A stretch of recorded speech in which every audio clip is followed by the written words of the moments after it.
morning, everybody. How's it going today? Hope you're having a good day so far. Hope you all happy first day of daylight savings time.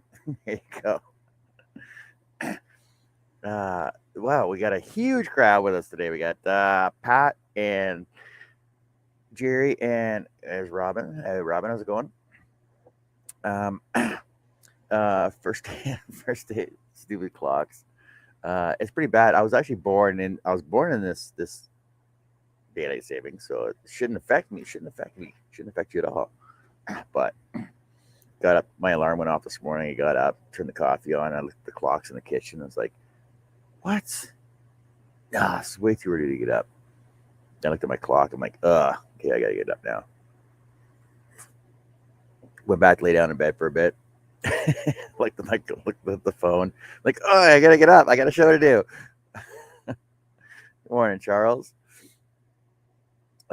So I hope everybody's good.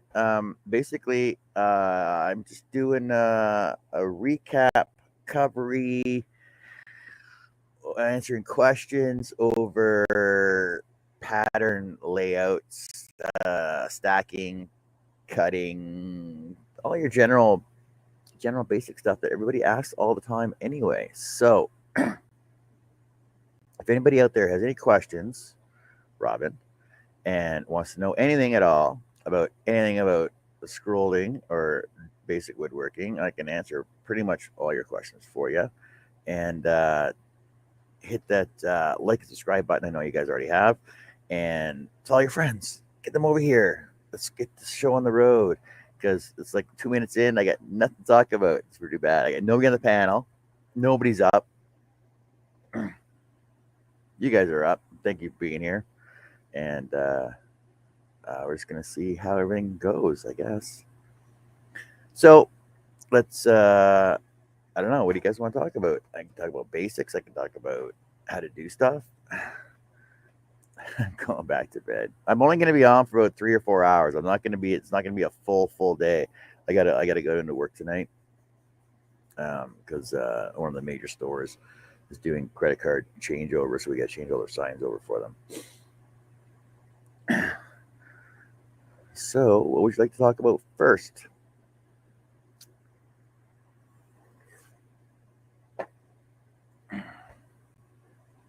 You sit and listen to my furnace go. It's so freaking cold here today. Temperature is snow all across Canada. I don't know what snow. It's snow in Ontario, Robin. Woo! It's a shitty one this morning. There was no snow on the ground, but it was pretty cold. And I know there was still snow on the ground from yesterday. So it's minus 20 right now. It's minus 4 Fahrenheit. You know, anything that starts with minus is pretty cold anyway.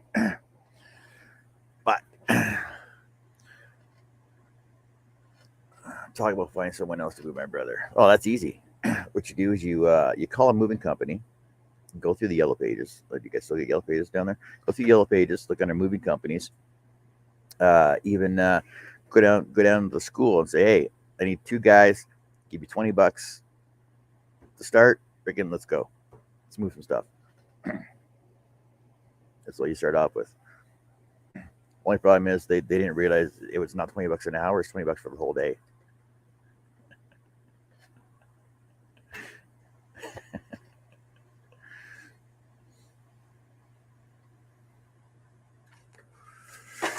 Mr. Morin, how's it going? What's he saying? -7 in New Brunswick. I know one of my best friends from high school, his wife posted a picture this morning. I guess they got 4 feet of snow up in Newfoundland or Labrador. They live in Goose Bay. So, and I posted the photo. I said, well, at least you got an extra hour to clear the snow out of the driveway for you.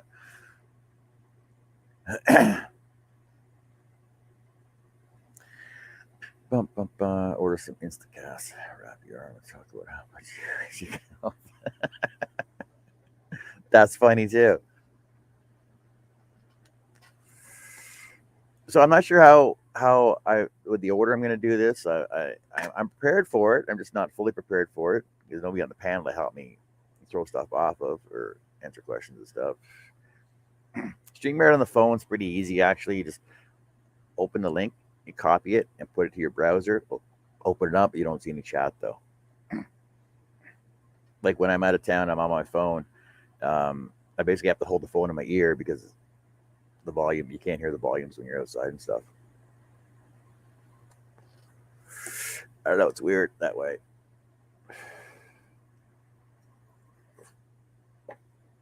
But I hope everybody's having a good day and they're fun, happy, crafting, cleaning, organizing, moving.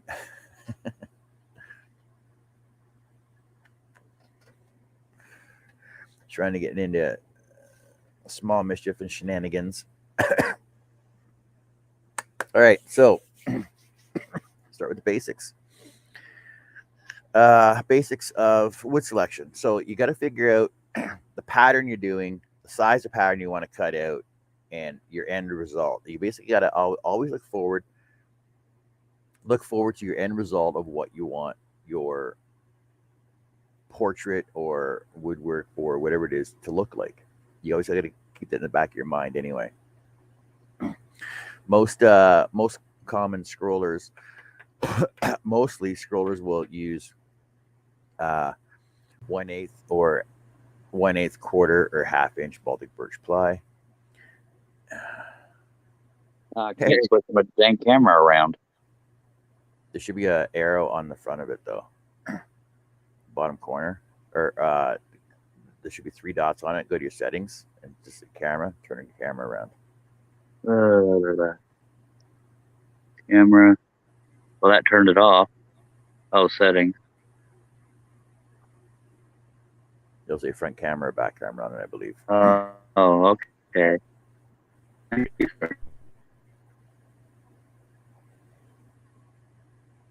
Hi. There you go. Wait, you look like Cliff. How you is? What's Yeah, I've been told that a couple times. What's with the yellow jacket? So people can see you moving? And he's gone. That's okay.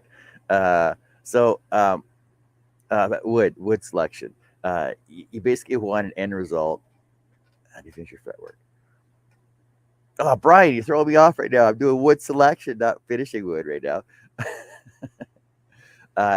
But okay, I'll jump in and answer Brian's question here. So it depends on it depends on your final look of your project that you're going for. Usually I'll take my projects. I don't paint my wood. Customers will ask for painted. I stain most of my woods.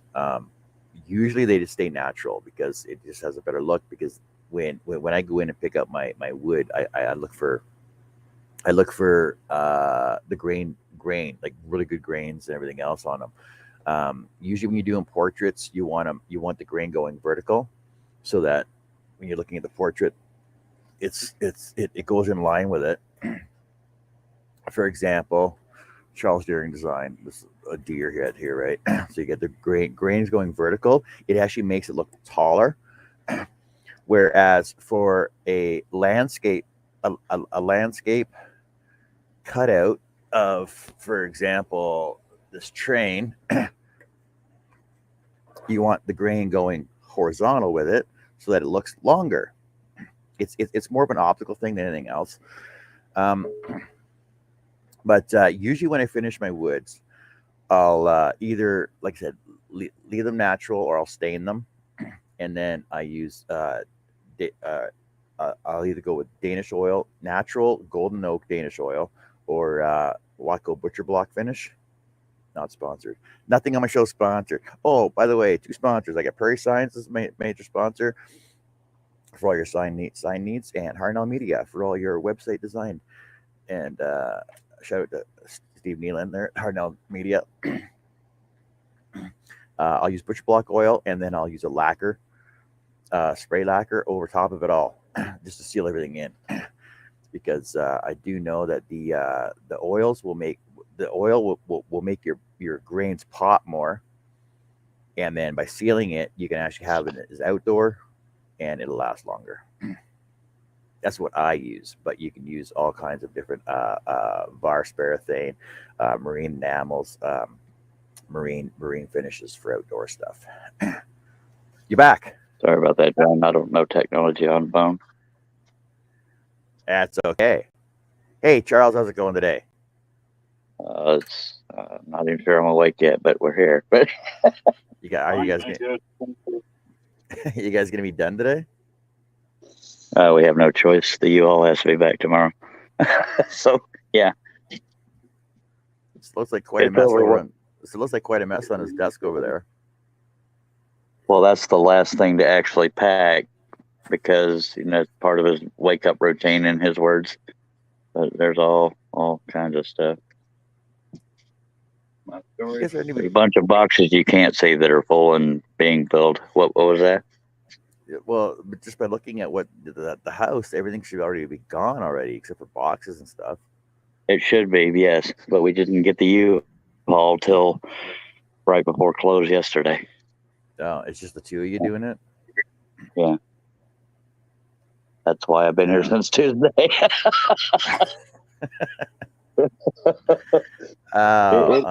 pretty overwhelming.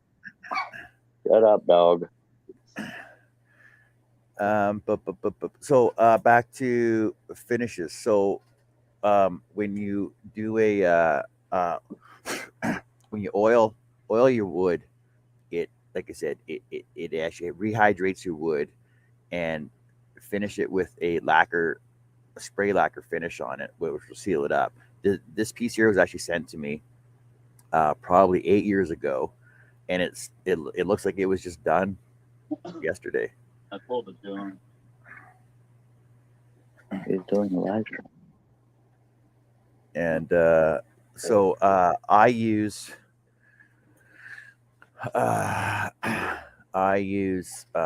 what brand? I'm trying to figure out what brand that is. Because I got a bigger because I use an air compressor and I got a spray table. I buy it bulk. I buy it in the big gallon jugs. Mix it up in my sprayer and spray it. But it doesn't matter what brand you use. But if you go to Tremclad, has a two time cover coat, and you can get it in matte, satin, and gloss finishes. Gives you a nice finish on your stuff though. So that's or Beauty Tone has one too. Krylon. I used to use religiously. I use Deft, DEFT. Now it's hard to find. I think it's a American brand though. Oh. But that was the best one I ever found. It doesn't yellow. It goes on good. It just, I don't know what the heck ever happened to it. Yeah.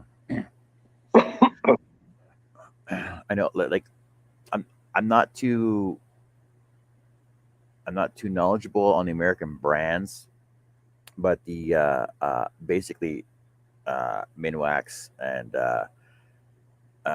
what's that basically any brand that Home Depot sells. Yeah. So, but I basically pick up my cans. You can pick up your cans at Michael's or Canadian Tire or your local hardware store for your clear lacquers and stuff. Your paint stores will carry them. Yeah, Brian says he has trouble finding it in Canada, and he also says, another question, do you do anything to your Baltic birch plywood cut piece before you apply the Danish oil? Does Danish oil create blotching on Baltic birch? I've never had an issue with Danish oil causing blotching. The only thing is that you will find that if you have glue spots on your wood, or if you use wood filler in on your nail holes, like if you're doing like a compound piece or building a piece, you'll end up with blotches on it. So what I do is starting back at your wood selection and get your wood first. I usually cut. I get all my wood in 5x5s from the hardware store. I get them cut, split in half, like right in half off the bat. Bring them home, store them. Try and store your boards flat if possible. or cut them down and get them laying flat, because the problem is that if you stand boards on edge, like you'll see in the background. I don't know if you can see the background here, like a board standing up on edge.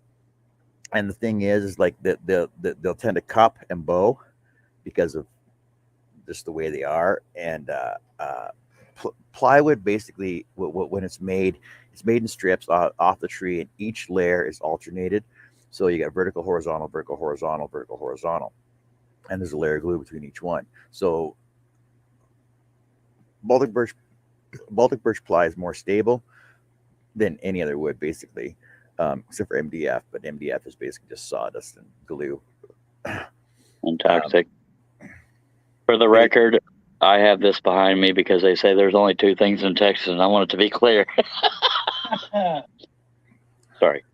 Back to you, John.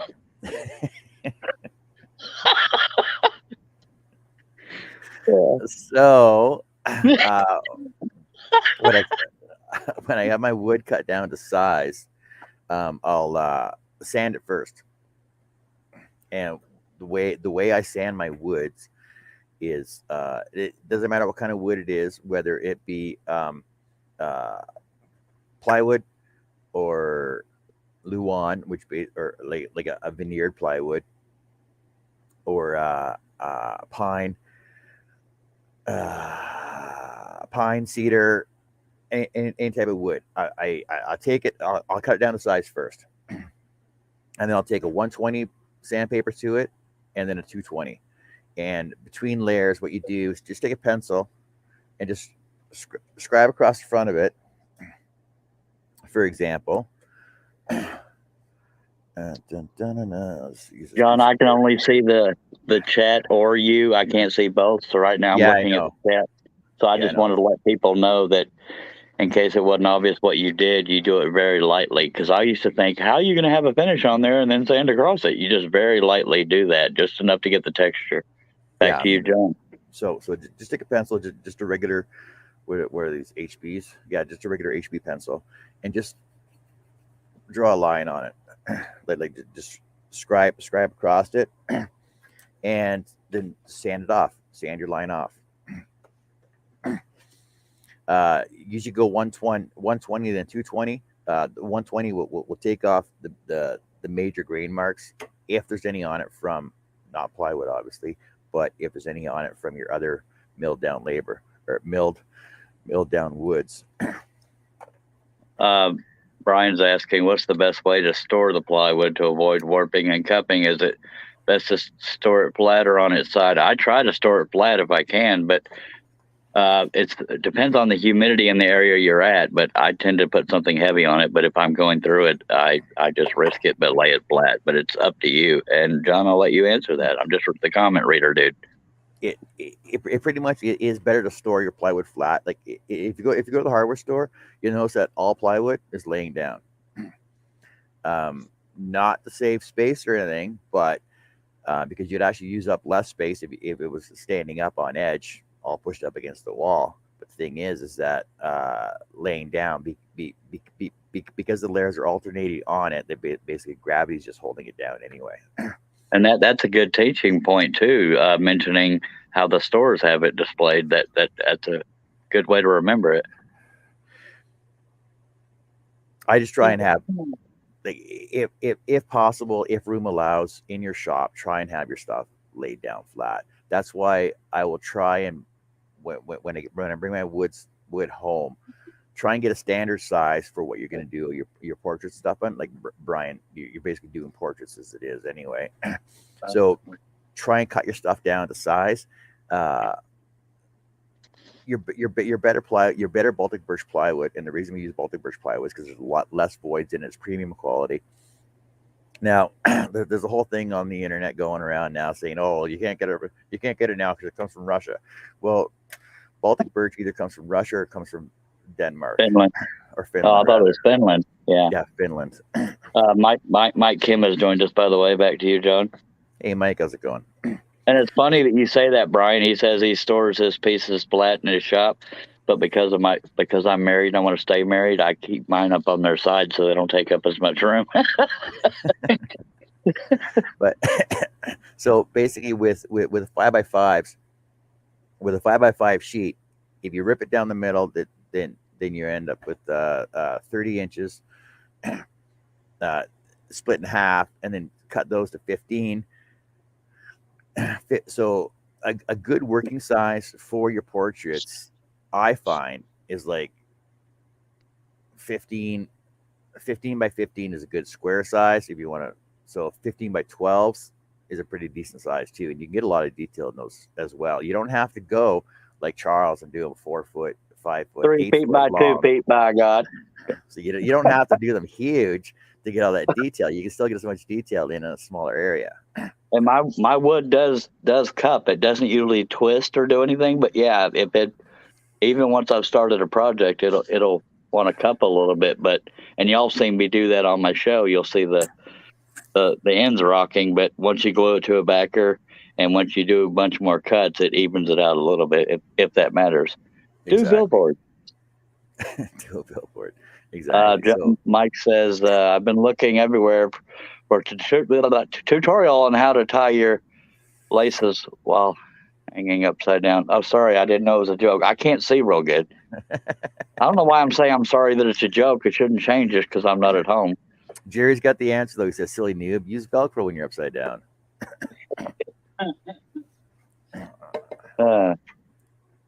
Yeah, I'm just the comment reader. I can't be responsible. So, back to wood selection. The original wood selection part. Once you got the idea for your pattern, try and find wood that's going to suit your pattern, whether it be hardwood or softwood, and your coloring as well. Always watch the grain directions. Try if you're doing compound boxes and stuff, try to have your grains all going in the same direction, so that way it looks like a continuous piece. When I do boxes and stuff, I try and do a layout so that I cut it all off one piece anyway. So that way I do know that when I put my miters in, or my finger joint, my miter corners, finger joints in the corners, that you still have one continuous piece all the way around, and you use a lot less wastage of wood. Now, sorry, John, I thought you were done. One small thing that may matter to some people, if you're doing a landscape, not theme, but like if it's a horizontal piece or a vertical piece, grain direction does matter. To me, it looks better if you orient the grain pattern with the direction that the size of the piece is going, if that makes any sense. Yeah, it does. I tried to touch on that earlier as well, because I showed my Charles deer pattern here. So, like I said, portraits usually want the grain direction going vertical, up and down, because if the grain direction is going horizontal, it actually optically it extends your finished piece, and the face will look longer than it should. As with horizontal pieces, you want the grain going with the length of it, so that it looks like it's longer than it actually is. It's an optical thing. Yeah, sorry, I wasn't here when you said that, so I apologize. Brian says, yeah, my last order of plywood was from some you can read that, from Ontario. Ordered all cut pieces 20 by 30 inches, quarter inch thick. It's easier to store. If I'm cross-eyed, I apologize. I'm trying to read tiny text. Takes less place and less cumbersome than large 4 by 8 feet ply. And Mike says, I'm working on a pattern and have no idea how to enlarge it. Needs to be for scrolling. I've got artwork, but it's not scroll ready. Well, cool, Mike.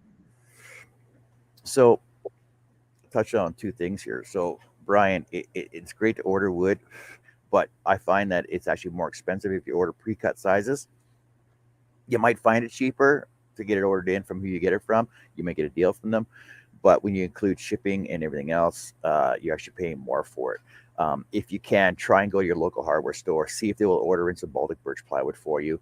Because like I said, it's a premium plywood. comes in all the sizes: 1/8, 1/8, quarter, 3/8, half, 5/8, 1 inch thick. I got a lot of half and 3/8 and quarter and 1/8 in my shop right now because I usually buy at least 2 sheets at a time. Wood prices are going up, but that's just the way things are. If you're making patterns to route out your stuff, try and use 3/8 or ½ inch if you can get it. But if you're using patterns for routing out stuff with, like this, for example, try and go with 3/8 because it's more stable and more durable. And you will find most people have a preference on thickness of wood too. I like the thinner wood because you can go quicker. Yep. The thinner your wood, the faster you can go. We're going to touch on stack cutting later on as well. And the thing is doesn't matter what you're working with, as long as you have your pattern, Mike. As long as you have your pattern, you get the wood you're going to use for it, and then if you have to assemble it together, laminate your boards together. It's better to have a nice shop with all the tools you need.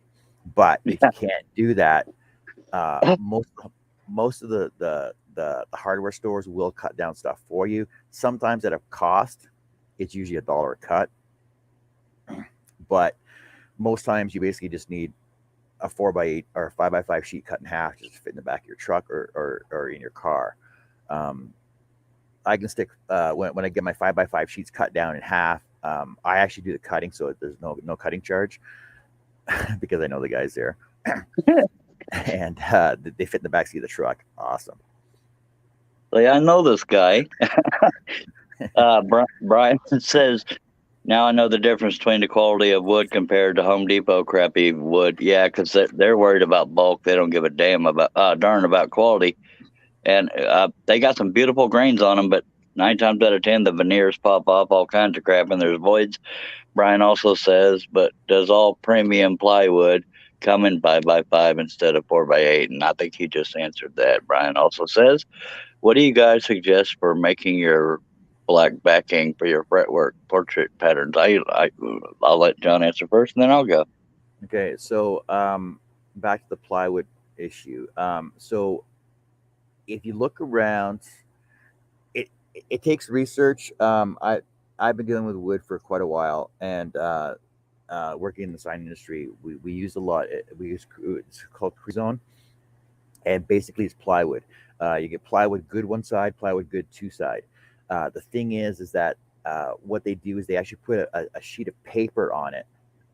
So basically, they'll go down to their major distributors, get half inch thick ply, basically B grade, and then basically glue a piece of paper onto it. And you'll actually see this in the big hardware stores as well. You'll go to the plywood section, you'll see subflooring, half-inch subflooring plywood. It's just really crappy plywood. It's got a lot of knots in it. It's got a lot of fill-ins in it. Those oval spacers or butterflies in it. Try to avoid those. There's a lot of voids inside that you can't see that you'll find when you do your cutting of fretwork and portrait stuff. You'll have a big void inside, and your wood will just break right apart on you.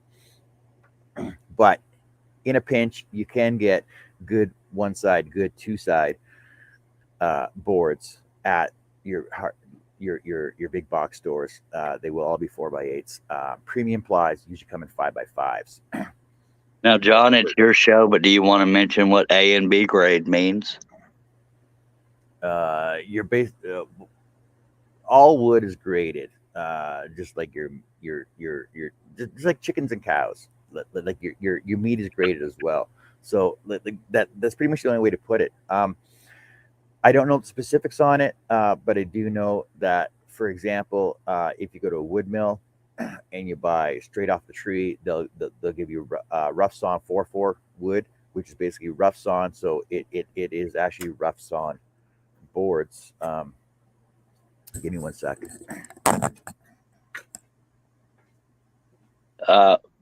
While he's doing that, it oftentimes means quality. So if you're, I believe it should be obvious, but I don't like to assume, but A is good, B is good, and I think there's such a thing as BB, but I don't know this for sure.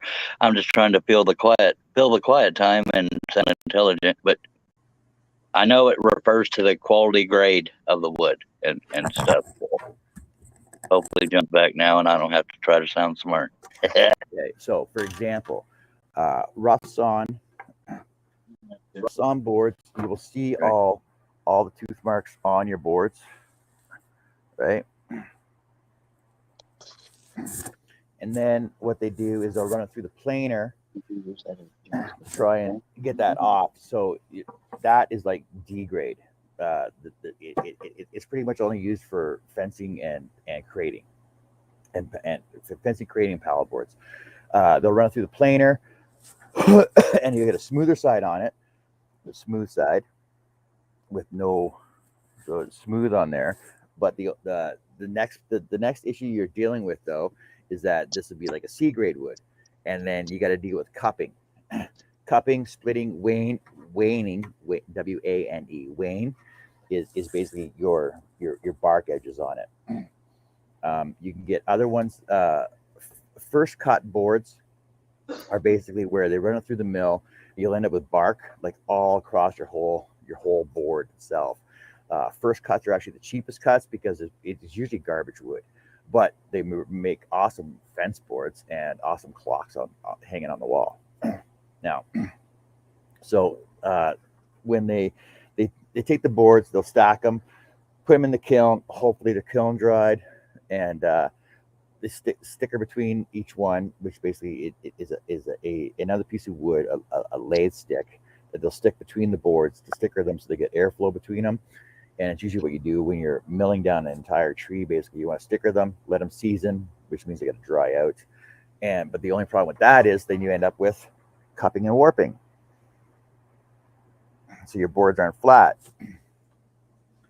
Then you got to bring it home, end up running it through the planer and everything else, and trying to make it flat and straight for you. That's beautiful and rare. Now, the thing is, this is actually a board that came from one of these same boards over here that I got off of crating from my job. So you end up with really nice grains on these, and it's free wood. It's really nice wood. It's free wood, and the thing is that I can actually still take this and resaw it if I want to. It's 3/8, I believe, right now. Brian saying you should work in a wood supply store. LOL. Very informative. Yeah, don't want to do that. Too much hassle. So when I first get my boards, they're 1/2 inch thick. If you want, you can resaw them down. I usually just run them through a table saw. Sorry, before I do that, I'll plane them down so that I get nice sides on both sides, top and bottom. Make them nice and straight to get the cupping out of it, and then I'll resaw them in half on the table saw. So I'll resaw it. When you're resawing your boards, try and go 1/3 of the way up of your board. One side, flip it end to end for end, so that you're still cutting on the exact same side. I usually just mark on it F for face or F for fence, so I know which side I'm running against the fence the whole time. Go about 1/3 of the way through your board, run it through, flip it over end for end, run it through, raise your blade, run it through, flip it, run it through, raise your blade, run it through, run it through. For thicker boards, it's fine for 1x4s, 2x4, 1x4s, 2x4s, 2x6s. You can run through your table saw. It'll go almost all the way through. Then basically just take a chisel down your center line, and it'll cut off that extra piece in the middle there. Thicker boards, you can do the exact same thing. Then run it through your table saw. If you don't have a table saw, grab a reciprocating saw, or you can use a hand saw. You can. There was actually one day I was in my shop. My son was here. We're cutting down 2x10 cedar, and ran through table saw to resaw it. It was too thick for my bandsaw, so we grabbed the hand saw, started hand sawing, and then we grabbed the big the big lumber saw. Started doing that with the two-handed lumber saw, trying to get that down through. What a pain in the butt. And I'm like, wait, you know what? I got a reciprocating saw. So I had a reciprocating saw with a 12-inch blade on it. Line it up on your one side, make sure it hits your other side, start on an angle as you're cutting through your board. And then when you hit your other side, is move your straight line all the way through. Run it through the planer, or sand it down, or use a hand plane. Sand it, plane it down, get your rough cuts off of there, run it through the sander, good as gold. Mike is wanting to know if he can send you the artwork and see if you think he can fit it on the 13 by 10 board. Mike, I can fit any piece of artwork on any size of wood because, as we all know, Charles cuts billboards. I cut fine, small stuff. I can take a look at it. I can fit it for you.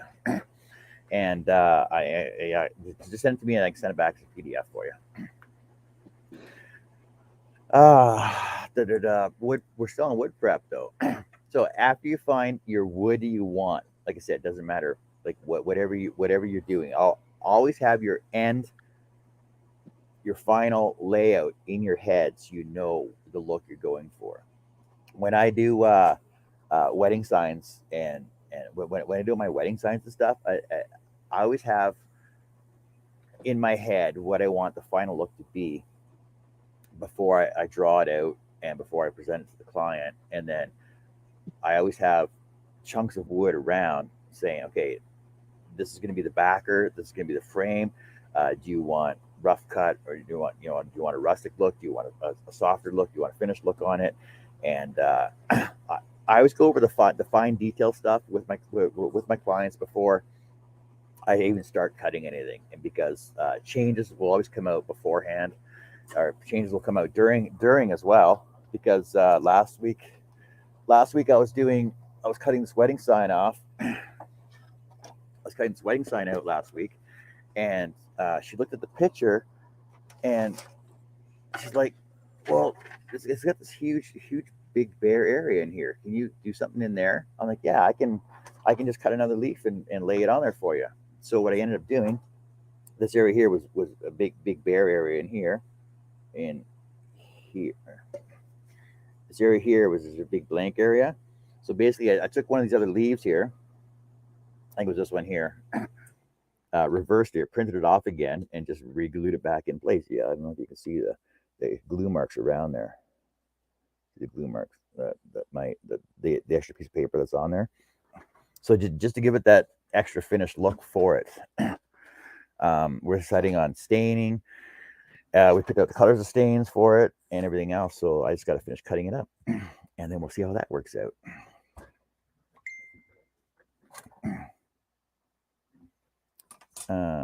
Brian says, by the way, I've been testing and comparing Pegas and Nequa Flying Dutchman.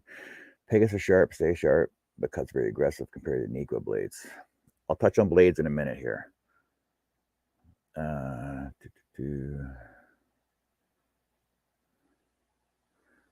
just looking at Mike's picture here.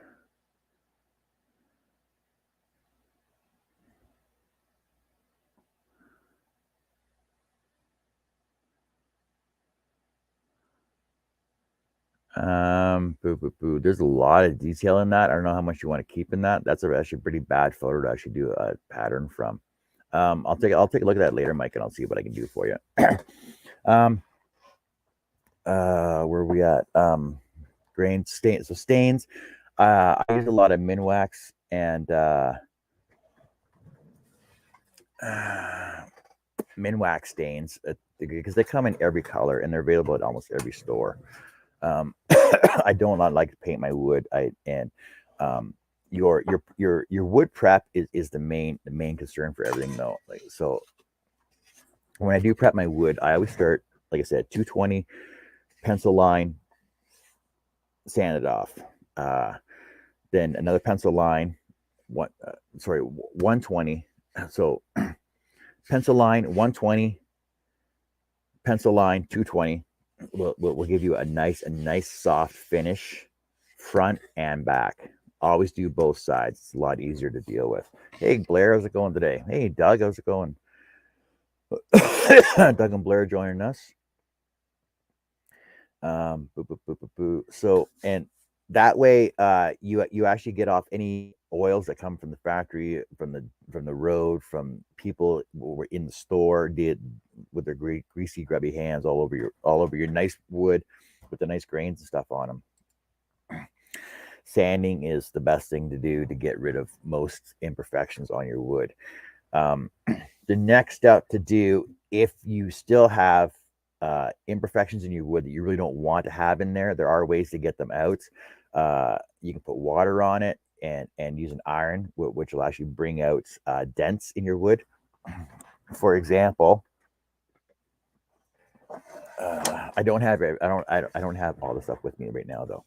But for example, if you have a dent in your wood, I'll show you a dent. If you have a dent in your wood, basically all you got to do is put water on it, put a piece of paper towel or a tea towel on there, hot iron. Just put your hot iron on there, and it'll actually bring your wood grain will actually come back up flush again. Just take a quick sand to it with a hand block plane, and you're good to go.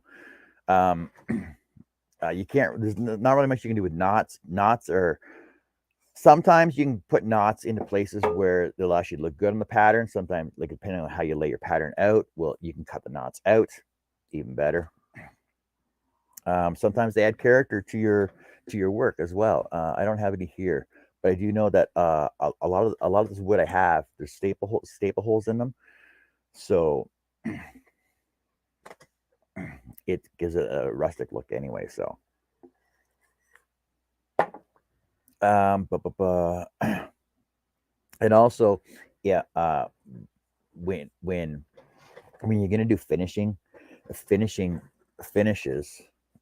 like I said, I use spray lacquer. You can use a wipe on polyurethane. Wipe it on, rub it off. You can brush on poly, shellac. There's all kinds of different finishes. Depends on what the final look you're going for is. A lot of them will actually yellow your wood. That's why I use stains. Unless you go with like golden oak Danish oil to resaturate your wood, then finish it. You don't have to worry about it because it has that nice look to it anyway. Golden oak Danish oil and pecan Danish oil are good colors to go with. It still gives it that natural look and gives it a little bit of tinge to it, but makes the grains really pop on them. Also, if you're doing like boxes and bigger, bulkier stuff, other than fretwork and scroll saw portraits, after you do your sanding, spritz it with water. It'll raise the grain, so your grains will actually pop up. Then sand it again with 220, and you'll have like when you put your finish on it, you'll have like a mirror glass coat finish on those. The problem with woods is that depending on your area, orange oil. Hey, Potter. It's not orange oil. It's pecan. So that it's basically just an oil like butcher block oil to re-moisturize your wood so that it doesn't dry out and crack on you. Raised grain. So wood, like I said, depending on the areas that you're in, and if your wood is kiln dried, the thing is that your woods will split over time. So by reintroducing some sort of moisture to it and then sealing it, it'll stay moist. And I haven't had problems with any of my stuff that I've done. I know, for example, I did these in 06. So these are pretty old. Just give me a second here.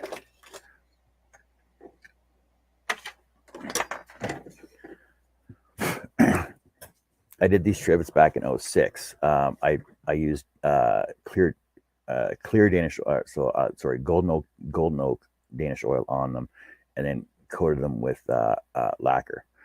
So they're still pretty awesome shape for sitting around for as long as they have. I thought I dated these. I'm pretty sure these are from 06 though. And I'm trying to get the sheen on. I don't know if it's pretty glossy still. Lemon oil, walnut oil. There's a lot of oils out there you can use to re-moisturize, reintroduce moisture into your woods as well. One time I bought a wood conditioner as well. I used it and tried it once or twice, I believe, and I haven't used it since. I really actually don't know what the purpose of it is. I think it's for like really dry wood. If anybody knows the answer to that one, why would you use wood conditioner? Why you need it? I don't know. But I do have pieces here. I got this piece of olive wood. This was from the 80s, and I don't know exactly how they finished this, but I do know there's some type of oil in it, and I believe it was just polished into it. Because my father brought this back from Damascus, Egypt, when he was over there on tour.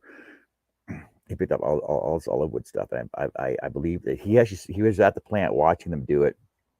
Basically, they take the olive wood, turn it, cut it, whatever, and they dip it in a vat of oil. I'm guessing olive oil probably. Dip in a vat of oil overnight so that it totally soaks everything up, and then stick it back on the lathe and then just polish it up. Like I said, this is from the 80s and it's still in like immaculate, like brand new condition. Hasn't cracked, hasn't done anything, hasn't warped or nothing. So it's still decent. Any other questions we got to top on so far? Just don't use vegetable oils, because I know like vegetable oil you buy in the store it'll actually mold your wood. Try and use natural wood oils if you can. Actually, baby oil will work too in a pinch if you really have to. Sanding, finishing, blades. Let's talk about blades, Brian. So there's a lot of blades out there. Now, I don't cut with flat blades. I use spirals. Spirals are my go-to blade. Always have been. I tried to cut with a flat blade once. I couldn't even cut a straight line with it.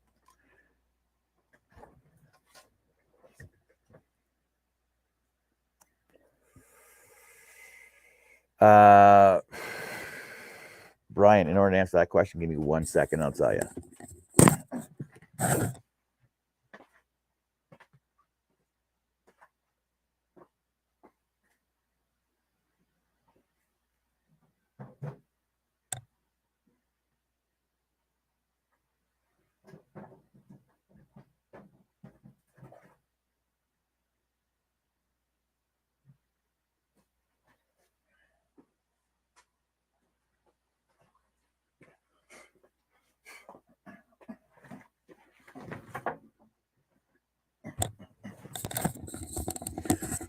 So I do know with the Danish oil, I use Waco brand Danish oil, and you can get it in different colors and different hues and saturations and stuff. So I got natural and golden oak. Now I don't have pieces I can show you where I've used these on, but the difference in color basically is I don't know. It's pretty dusty in here though. If you look at the tops here, you can see that this one's natural, this one's golden oak. It's just got a darker tinge to it. That's basically the only difference between the two of them. You can see on the sides here too. So, but butcher block oil works. It's just good too. And the thing is, try and if you got a tray big enough, even go to the dollar store, buy a stove liner or a cookie sheet, aluminum cookie sheets, because they're only about an inch deep, Pour your oil right into that. Set your piece into it. Let it soak for a couple hours. Flip it over. Let it soak again, and then what I do is I got these store racks in my shop here, and I'll just take my pieces and put a couple pieces of wire to it and just hang them over that, and so that way they hang and everything will drip off of it. They're really it's a really good idea to have in your shop, or just have some rails going across your girders or whatever. Just put something on the floor though, because the oil will get slippery after a while. Mike says wood conditioner helps prevent blotches and stained finishes. I never use it because the woods I work with aren't really susceptible to blotching. Same with me. That's why I've never really used it. I don't know what it's good for. Brian says I have a bunch of patterns, but now I need to finish them. Trying to find the best solution. I purchased Waco Danish oil yesterday. When I said stain, I actually meant I dyed finishes. Oh, that's another thing too. You want to talk dyeing. If you guys saw Billy Burt's video last week, 2 weeks ago, he did that frog. He used stains for it.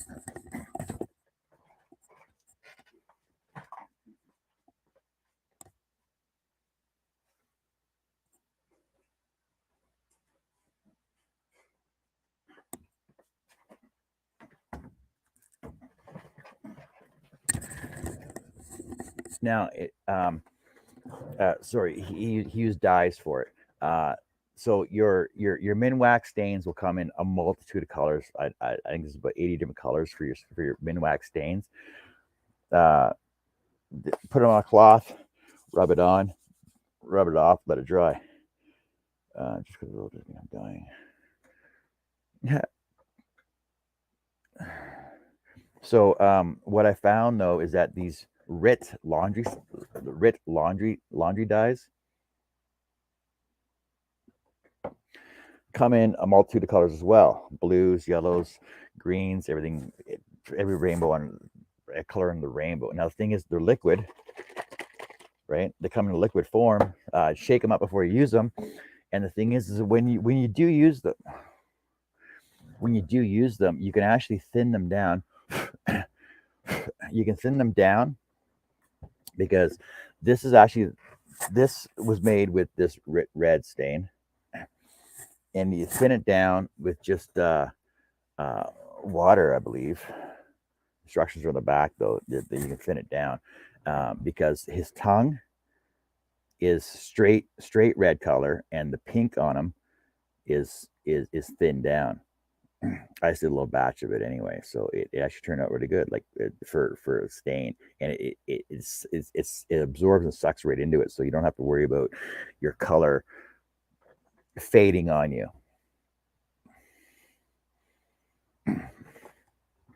For stains, or for dyes rather.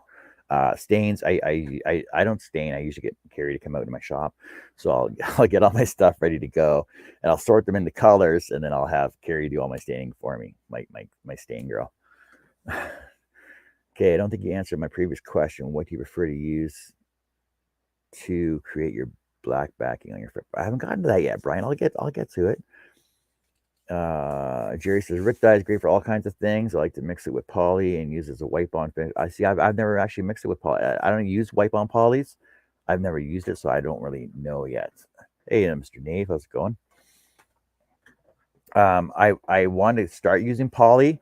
I know you can get spray on polys that are like plastic coat. That'll give you like that hard glass look, rock finish on them, which I actually would prefer on my work, as opposed to dipping them into epoxy resin. Okay, I'll touch on Brian's for a second here. Backers. You don't really need black backers.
Now, when you're doing backers, let me get back to this.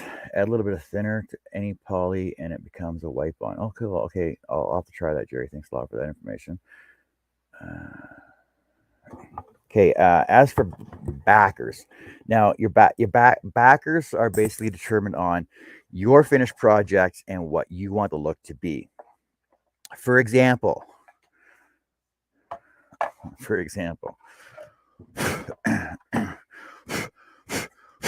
dusty in my shop.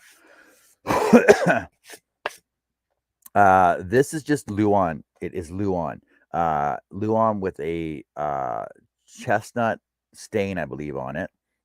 So just to accentuate it. Now the thing is that when it's 1/4 inch, so basically when I put my backers on, all my backers are 1/4 inch thick. It adds stability, stops it from bending and warping if it's hanging on the wall for a while. Now the thing is, like I said before, plywood has a tendency not to bend or warp, but it will if it's in direct sunlight. So if it's on the wall, in the window, sun's hitting it, it's gonna bend and warp regardless. Everything does. So the thing is what I do is I use 1/4 inch backers as well for most of my work that I do. Now, I use the Luan is the cheapest stuff to get.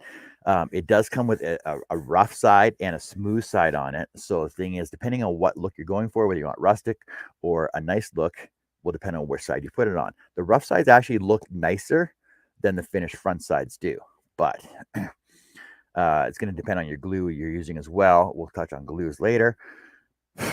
There's a lot involved in this. So basically, but the thing is, it depends on what your final look you're going for. Whether you want it unframed, right? And basically, I did the cutting, oiled it, and then glued it to my stained backer. Now the thing is that depending on your glues you're using, most glues will not adhere stain to stain or stain to finish. So what I do is I'll actually finish both pieces. I'll put one coat of lacquer spray finish on it first before I glue them together. Because the thing is what I found is that if you use CA glue and white glue or carpenter's glue, yellow glue, Titebond, or whatever you use for glue, is that they actually react with each other, and the two thin layers of lacquer spray will actually weld itself together if you're using CA glue. So you don't have to worry about having to leave a blank edge around it that's not stained, so that the wood will glue to itself. And then what I do is after it's clamped and dried, I'll do another coat over top of both of them, so that you get an even coating on it, so that it doesn't look distorted the way it's supposed to. Now, like I said, depending on your finish, your final look you're going for, same thing. This is a dark chestnut stained Luan on the backer of this one, and this piece was oiled as well. Okay. Now, if you're framing it up, that's another thing altogether. This piece here, I actually made it out of scraps. So I got my front piece is 1/4 inch, and then I got 2 1/8 backers behind it that I glued together. So the top piece is stained with Sedona red. The back I left natural, just to give it a more finished look, and it doesn't look that way. You don't end up with fingerprints on the backside. And the reason I used 2 1/8 inch pieces, I didn't have an extra piece of 1/4 inch to go work with. And when I use this frame, basically it is molding that you get from the hardware store. So it's a standard OG molding, but it's got a 1/4 inch recess on the back side of it, so that when you put your wood together with it, it gives it a nice finished look to it. And the thing is make your frame about 1/8 of an inch bigger than your finished product to allow for wood expansion, because the plywood really won't expand, but your frame will. And then, like I said, Sedona red, natural cut Sedona red backer on it. But if you're not, And the thing is that you don't have to be limited to a flat backer. Go with whatever you have in your mind, what you envision for your signs to be, your signs, your portraits, whatever you want them to be. So you can use whatever you want. They don't have to be plywood. They don't have to be flat. They don't have to be black. They can be whatever you want them to be. Because, for example, for this train, which is so this train is the second layer cut of this train when I stack them together. So same portrait, two different looks, just depends on what you want your backer to look like, right? What you want your final project to look like. So therefore, with this one, same thing, but I used tongue and groove cedar backers for this one, and I glued them onto a plywood backer as well. And then I did the same thing with the OG frame.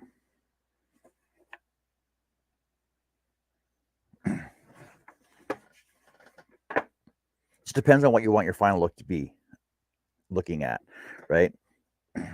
Now, another economical option you can use, if you go to your wood store, go to the big box store, whatever, buy laminated shelves. I'm gonna try that on a little cabinet I'm just finishing. Thanks. Never had any luck with adding stains to it, but the RIT dye works great. Comes out in a couple coats anytime Mike come back. Okay. Now for your backers, like I said, everything is depending on what you want your final project to look like. So you can go out and spend lots of money on plywood, lots of money on hardwood, maple and oak and whatever you want, if you want, or an economical option. Go to the wood store, buy laminated shelves. Laminated shelves come in 6, 8, 10, 12, 24-inch wide. And they make awesome backers, and they actually look really great when they're done. And you can cut them to size, right? So there you go. There's wood laminated shelf backer. And for my finished project on this one, this is the look I was going for, just to give it that off different look, right? Because the thing is it's what I wanted to go with. And then for the frame on this one, basically it's just standard chair rail. Actually, it's around here. Molding number 356, casing, oak stain. So it's an oak molding for your house, and they make awesome frames as well with a nice edge on it too. Like I said, everything in my shop is so dusty though. And then lacquer finish on it. Yes, it's finished, Robin. Doesn't it look cool? You like that? Doesn't it look cool look? Because the reason I went with a 3/4 frame on here, and basically I just ran the scroll saw across this edge here, right, to match that edge there. Actually, I'm pretty sure that this edge and this edge are the same piece, and I just did one cut through them, and then I did a 45 on this corner here, matched it up. The reason I went with a 3/4 frame on here, a half frame on here, is because I have the mask half hanging off the edge on this side over here. That's why I went with the opposite corners like that, and off-centered it just to give it that unique look.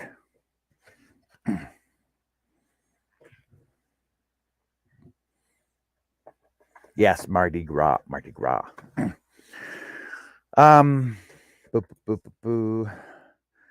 Okay, wood prep, sanding,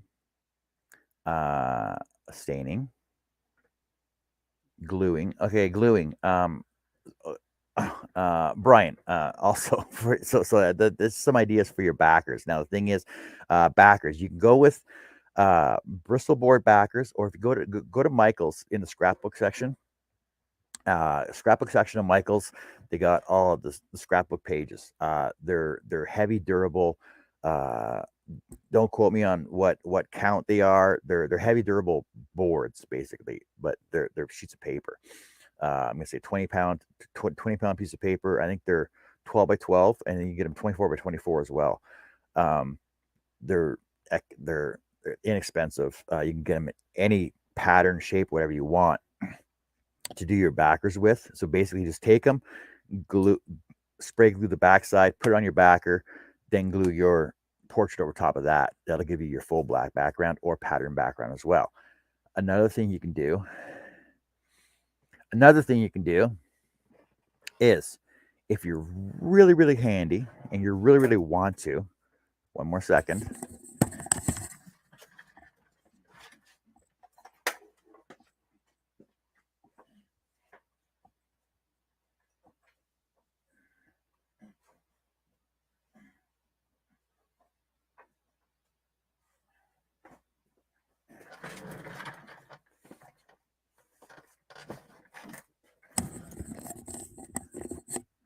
Go down to your fabric store and buy some remnants.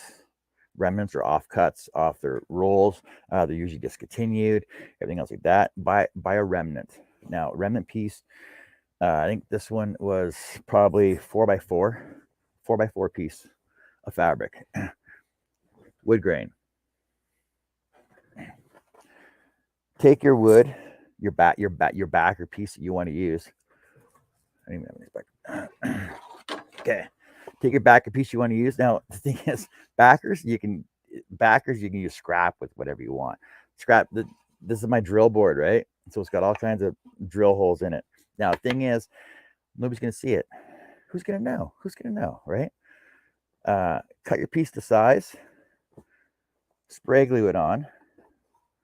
I'm just showing this right quick here.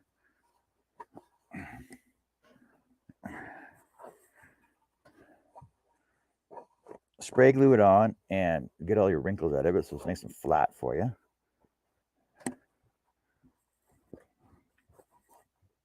I'm just gripping this on the backside so you can just get an idea what it's going to look like. And the thing is you don't even know that this was a drill board. Spray glue it on. Then use your glues. Now you can use CA glue or white glue or whatever else. And then glue your front piece on it.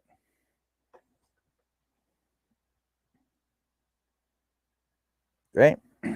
Fabric. Go to the craft store, get Bristol board or poster board as your backer. You use felt as your backers. Stain your backer. Paint your backer if you want. The thing is that there's like I tell everybody on every show, your imagination is the only thing stopping you from creating your art. Because the thing is, because you don't want to get stuck in a position where it's fun for you, it's a hobby for you, it's a hobby for me, it's fun for you, it's a hobby for you. So don't let the client or your customer dictate what they want, because or you get stuck in a situation where you end up painting wood, and I hate painting wood. Where you end up painting wood and it would look, honestly, the piece I did would have looked better with stains rather than paint. That's just my personal opinion. But the thing is, try and show your customer what you think and different options of what it would look like. So that way you have a variety of stuff. Like everything I've done here, not one of the no two pieces here are the same. They're similar, but they're not the same. Also, it doesn't matter what you cut. Doesn't matter what you not really cut. It doesn't matter what you it doesn't matter what you use for your finished project, whether it be wood, right? You've seen wood. You see me cut wood, or let me just grab these for a second here.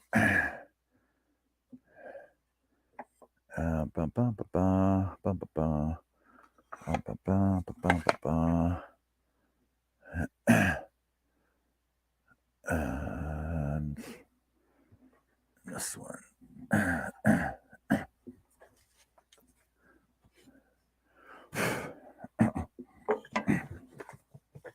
So it doesn't matter. You don't have to use wood. You don't have to use wood. You can use whatever substrate you want. Now the thing is I'll show you this in a second here. I'm gonna do this.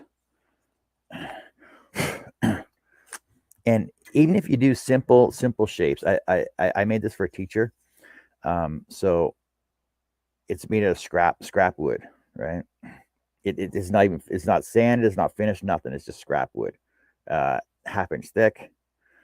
There's one piece to it. There's a second piece to it with a bite out of it, and there's a third piece to it. And basically, I had these.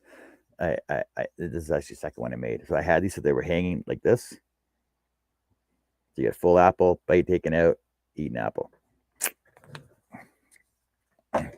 Out of wood. Vinyl flooring. Sorry, this is rubber. What's the name of this? I can't remember the proper name of this. It's this new stick down rubber back flooring. So it's rubber flooring, but the thing is, because it has a cool wood grain on it, I cut this out of it. Right? That's 1/4 inch thick. This is fake rock for the outside of your house. So it's fake rock. It's made of foam. Cuts real nice too. And basically, all you have to do for the inside here is paint it. Because it's foam, I don't mind painting this. But the thing is basically what I would do is take it and just dip it into paint, pull it out, let it dry. Right? So you can cut that. You guys have seen me cut vinyl records. And for the vinyl records, I usually don't put a backer on them. I just because inside the house, the vinyl records that I cut inside the house, I have the album covers, and then I bought another record from the dollar store, or not dollar store, from Goodwill or Salvation Army or Value Village. Just go buy a bunch of records. And then I printed off the actual label of the record that it was in my sleeve. So that way I'm not destroying the actual record. I'm cutting another record that I really don't care about. And then so it basically sits half outside of my album sleeve cover.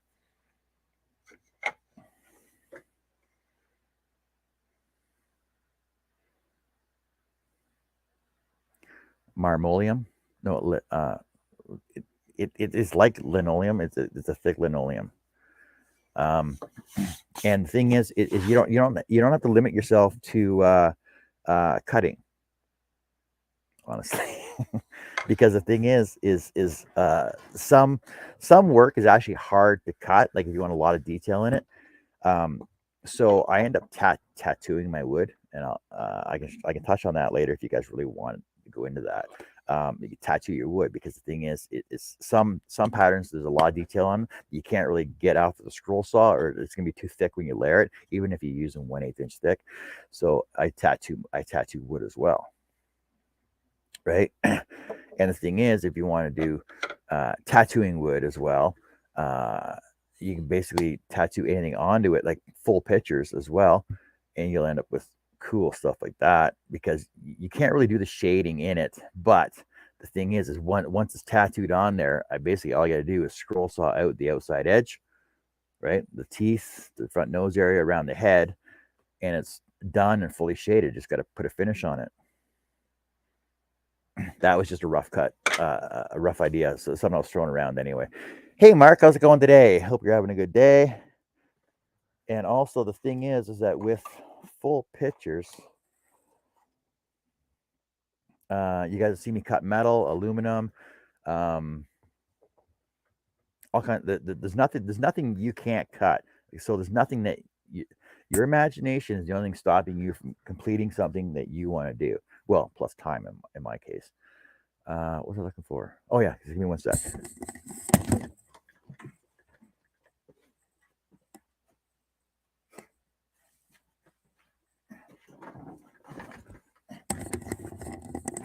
Right, I was talking about tattooing wood, because the thing is that you can tattoo portraits and pictures right onto your wood, right, to give it the Mod Podge look, without actually Mod Podging an actual picture onto it. And that's just done right off my printer. You guys want to talk about that? I can talk about that. We can talk about whatever you guys want. This is like a talk show for everybody out there that wants to learn stuff.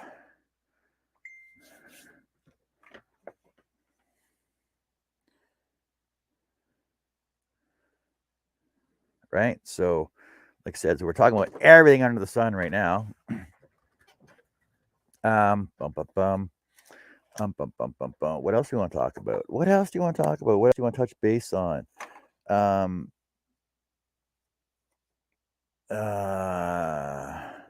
Adhering patterns. Before we get into blades, we got to adhere our patterns to our wood, right? So, oh no, let's go back to sanding for a bit. No, we'll go back to sanding after for the finishing part of it. So we have for attaching your patterns onto your wood. There are a lot of different ways to do it. You can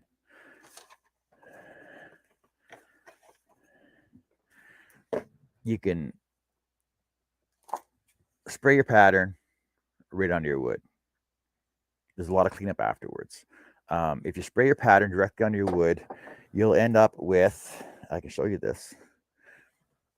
You'll end up with something like, not this one, this one. If you spray your pattern directly onto your wood, you'll end up with glue residue. That was a bad example. You usually end up with glue residue on your wood. I don't even have one here because I really don't use it. I don't spray a lot of my patterns right on my wood. Oh, here we go.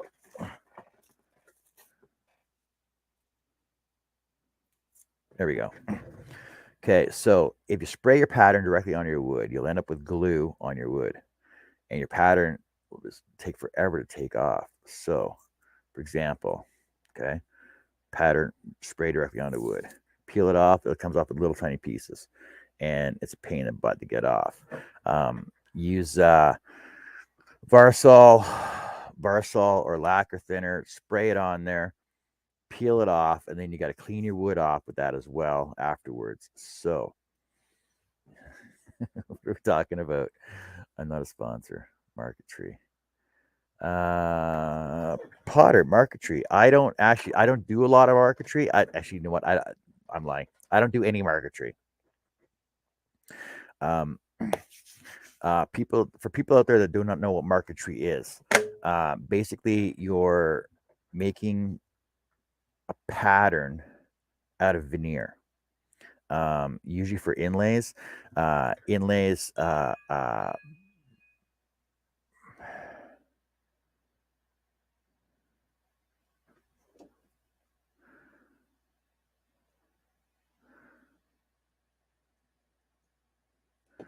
Usually for inlays and stuff like that, you basically use veneers, 1/16 or 1/32 veneers, and basically you take them, you lay your pattern on them, cut them out with X-Acto knife so they're all at the size and nicely done out. Glue them to a backer, and then put your veneered marquetry into your inlay on your finished work. There's a lot of work involved in marquetry. But it is something nice to get into if you got a lot of money and a lot of time for that. Also, so back to patterns. The way I put patterns on is I use Glad Press and Seal. Not sponsored. I've never scrolled veneers, but I do know people that I've shown how to scroll veneers to, Mark, because he was doing multiple. So I think he was doing eight. He was doing 8 boxes, so he's doing like production work. He was doing 8 boxes, and he actually asked, can I scroll saw this? I'm like, yeah, sure you can.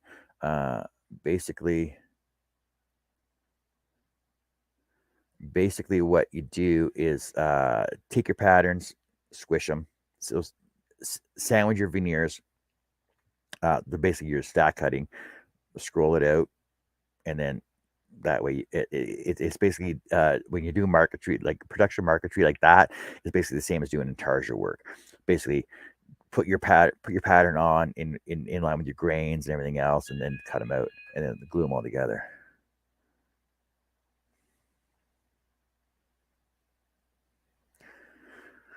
I'm just dealing with something in the house right now. So yeah. So you can scroll veneers. I never have, but I have seen people do it. Applying patterns. Spray glue directly on your pattern. You can use spray glue, glue sticks, white glue if you want. I've seen people use white glue to put their patterns on their wood, and it's way too much cleanup in the end. You can use green tape on your wood. Then put your pattern on. So green tape on it, or blue tape, masking tape. If you really want to, in a pinch, you can go with duct tape. You can go with tuck tape. Do not use tuck tape on your finished piece of wood you're using. You'll never get it off.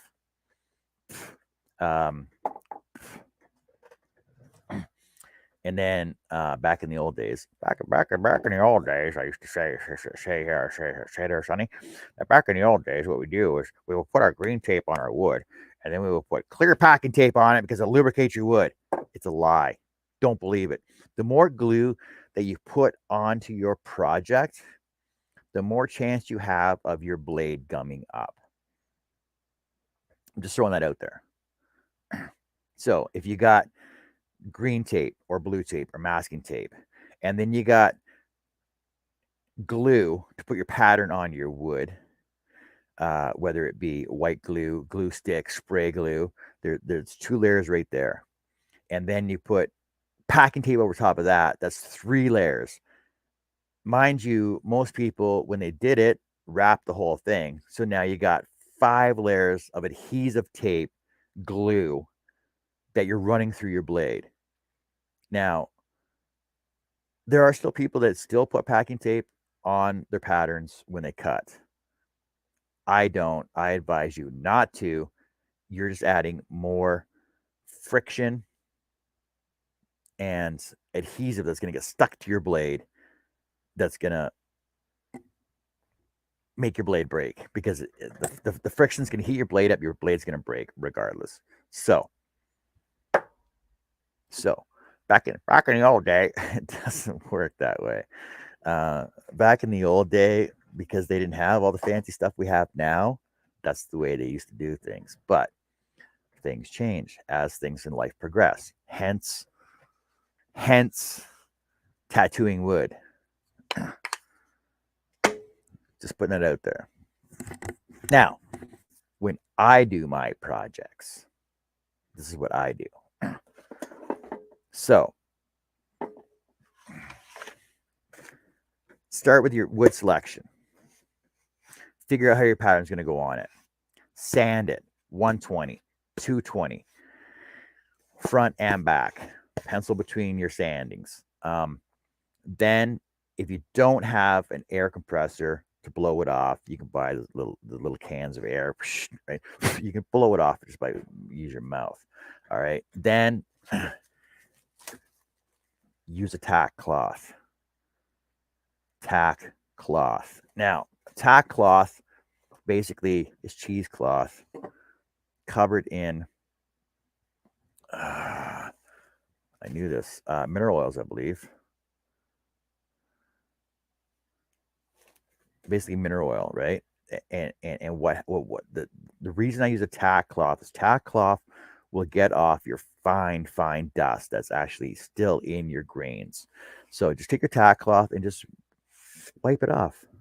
Just wipe it. That's all you got to do. Just wipe it off, and you end up with a nice smooth finish. Then, once you got that, Your wood prep is your most important part of your project. Other people can say, no, your wood grain is. No, your choice of wood is. No, your finishing stains, your finish. That's the most important part. No, the most important part is your wood prep before you even put your pattern on. Now, what I do is I use Press and Seal. Now, the thing with Press and Seal is there's a sticky side to it. Oh, in case you don't know, you use it in the kitchen, right? Not sponsored, by the way. Glad Press and Seal. Now, there's a sticky side to it and a non-sticky side to it. Sticky side is always down. Sticky side, not sticky side. I'm just showing this to you for a quick example. Now, when you go to lay it on your wood, here, let me just do this. When you go to lay it on your wood, it doesn't matter that it's not straight. It doesn't matter that it's all wonky right now. But just get it on your wood so that it covers your wood, right? Then all you do is press. Now, I'm not pushing hard. I'm just pushing onto it. And the thing is I just start in the center and work my way out to the edges. Now, if you want, you can pull it tight and work all your wrinkles out. It doesn't matter if there's wrinkles in it or not, right? And then all you do when you're done, you cut off your excess when you're finished that.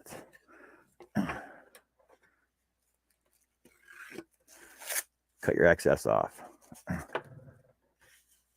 And it doesn't matter if you have wrinkles in it or not, because nobody's gonna know there's wrinkles in it once your pattern's on there. It's not gonna affect your pattern because it's so thin that nobody's gonna even see it. Now, once you have it on there, once you get your Press and Seal on, your wood's good to go. You can use whatever adhesive you want on it and on the back of your pattern. I usually use spray adhesive. Elmer's, not sponsored. Elmer's, Krylon, Spray 77, Super 77. Whatever spray adhesive you have is whatever spray adhesive you use. Hey Shay, how's it going? Oh, Tommy. Hey, Tommy. I saw you there, but I forgot to say hi to you. So people have issues with Press and Seal. It's great timing, Shay. I'm not pointing you out that you came in here and have issues with it. Just say, as long as your wood is prepped properly, and you push it on, you should not have a problem with your Press and Seal. I have projects in my shop that have been here for 5-6 years that have Press and Seal on it. That the one advantage to Press and Seal as well is that if it does come off, right? If it does come off, you can Press and Seal it back on.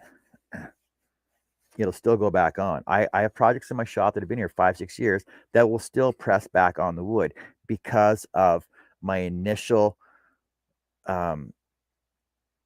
process I did to get my wood ready to go. So, like I said, I just put that back on. Oh, and wait, there's more. But wait, there's more. See, it still presses on just as hard and good as it did before. And it will not peel off as long as your wood prep is done properly. So I spray my pattern. So once you get your Press and Seal on there, and the thing is, I cover my entire board, my entire piece that I'm cutting, because the thing is, you're gonna have offcuts off it, and you don't want to have to clean your glue off of there after anyway. So I put the Press and Seal on my entire piece of board. Spray my glue on there, spray the glue on the back of my pattern, stick it on, push it down. It's good to go. Now, the thing is that if you don't have enough glue on your pattern will peel off. Okay, your pattern will peel off of your Press and Seal. Now, it's pretty bad that the Press and Seal stayed on the wood, but the pattern peeled off the Press and Seal.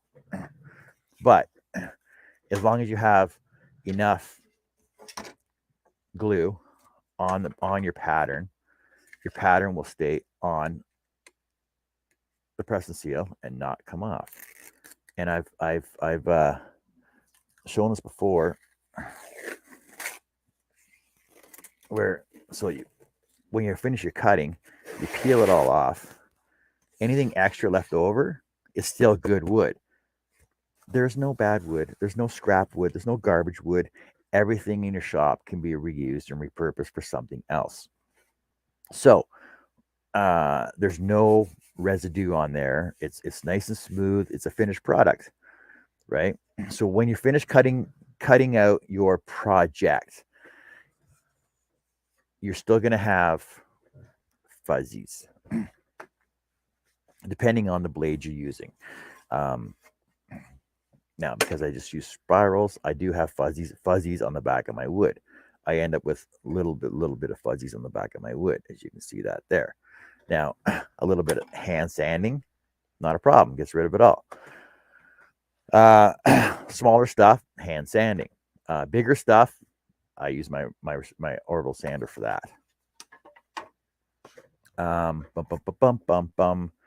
So once you get your wood prepped, once you get your wood on there. Oh, and also, so I was covering everything else.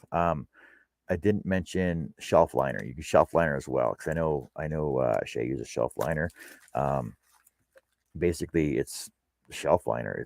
You can get clear or whatever. It doesn't matter. I know originally MacTac used to make it. 3M makes it now. So use oh, hey Steve, hey Herb. You can use shelf liner, but so Potter, like I was saying, no, there's no one thing that's going to work for everybody. Try a different variety of things and find out what's going to work for you. I don't know. I don't even remember how I fell upon using press and seal. I think I saw a video of one guy using it one time for something. I think it was painting something. He was just using it to mark off stuff for painting. And I'm like, and they peeled it off. I'm like, oh, I wonder if that'll work for scroll sawing, applying patterns onto. And it worked. It worked for me.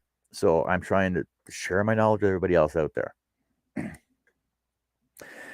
So once you get your pattern onto your wood, depends on what you're going to do with your final project. Always have your final project in mind of how you're going to finish your project product. And then we can touch on stack cutting. Now, stack cutting is more for what's the phrase they use? I can try to remember the phrase they use. Turn and burn. So you can turn and burn. You can turn and burn multiple pieces exactly the same. Thanks, Wade. Not just a pretty face. So you could. A lot of people in the industry call it turning and burning. Turn and burn, because you can do multiple pieces at the same time, depending on the thickness of your wood. Depending on the thickness of your wood, depending on the thickness of your saw that's going to accept. Now, I can cut 2x4, 2x6. I can cut 2x stock in my saw, which is 1.5 inches thick, right? You can cut up to 2 inches thick in your saw. Usually, depending on your saw, depending on the throat stroke of your blade. Now, because your blades are 5 inches long, you're losing blade at the top and blade at the bottom for your clamps. You're losing blade from underneath the table. So optimally 2 inches thick maximum is what I would cut, is what I advise you to cut. Now, use multiples of wood up to 2 inches thick. The tightness of your blade, the speed and pressure of your feed rate is going to determine how even every cut is going to be, whether you're straight cuts or whether they're on angles. We can touch on angle cutting for bevel cutting for push through letters. We'll touch on that after, though. So you want your blade vertically straight. Yes. Potter as well, the density of the wood. So depending on whether you're using hardwood, softwoods, plywoods, or whatever else. Now, like I said before, most woods are going to be 1/8 quarter, 3/8, half, 1 inch, or 5/8 as well for plywoods. Get a stack. Your stack's going to be no more than 2 inches thick. That way, when you're cutting your multiples of cutting, you're going to end up with the exact same piece multiple times. Hence, ornaments and snowflakes, like when you're cutting ornaments and you want to do a bunch of ornaments, it's best to stack cut them. So that way you end up with the same piece, multiples of the same piece. That way you don't have to worry about having to recut the exact same piece with 80 holes each, because that's a lot of cutting. So if you can stack cut multiples of smaller stuff like ornaments, words, letters, you get more productivity out of the same amount of time that you're doing it with. Okay, so stack cutting. When you're stack cutting, there are multiple ways to stack cut. Your final product is going to be the same. You're going to drill all your holes. You're going to put your blade through every hole. You're going to cut all your holes out. But when you're stack cutting, your wood prep is still your main concern. Wood prep, always keep that in the back of your mind. Wood prep. You always want to prep your wood properly because all your wood has to be flat. You want your wood to be flat so that they're all even, so they're all going to cut the same. Now, when you're stack cutting, how do you adhere your stack cuts to each other so they don't move on you? Multiple ways. Number one, tape. You can tape around. You can tape over your wood, right? Top, bottom. You can tape around your wood, top and bottom. So that way it keeps your stack together. The problem I find with that is that if you have a lot of vibration or you're doing a lot of multiple cuts, you're going to find that the tape on the edge is going to start to wander on you, and your pattern that you're cutting out will not be the same all the way through. I'm not saying don't use it. It's not the best choice to use.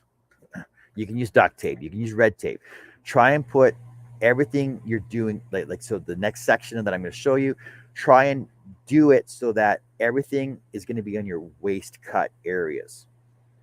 When Charles does his over on woodenvisions.com, Charles Deering on YouTube, he marks all his nails with black marker in waist cuts, and he marks the back so he knows front, top, and bottom which holes not to drill through, which holes to cut last.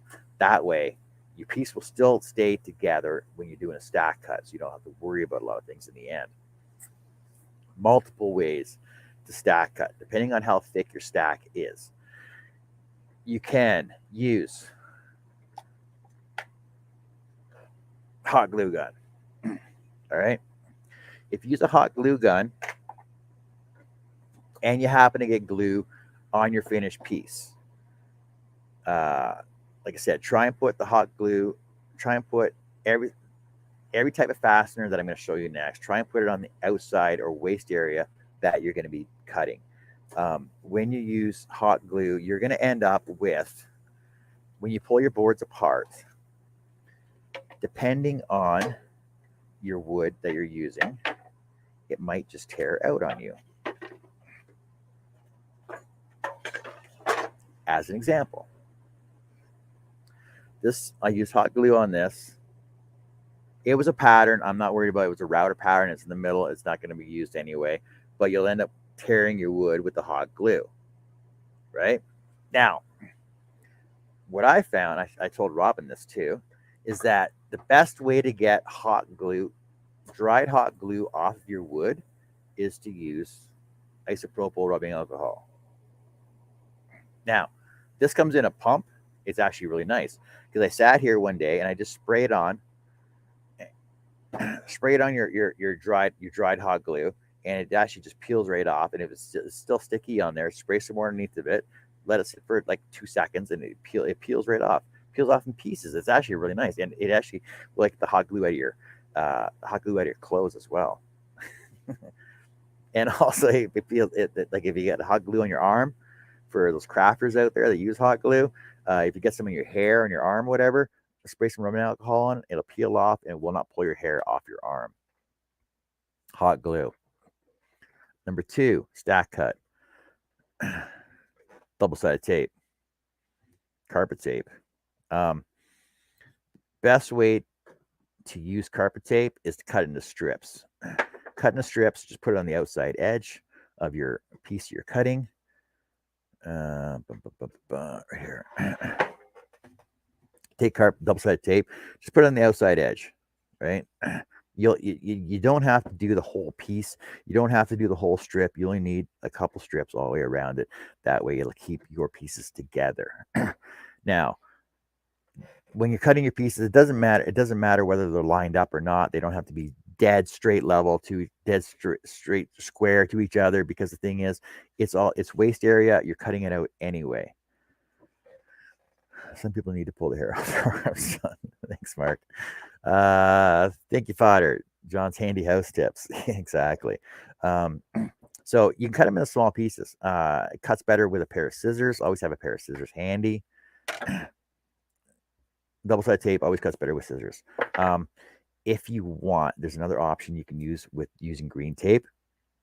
Put green tape in your waist area. Put your green tape down on both sides. Make sure they match up. Put a dot of CA glue.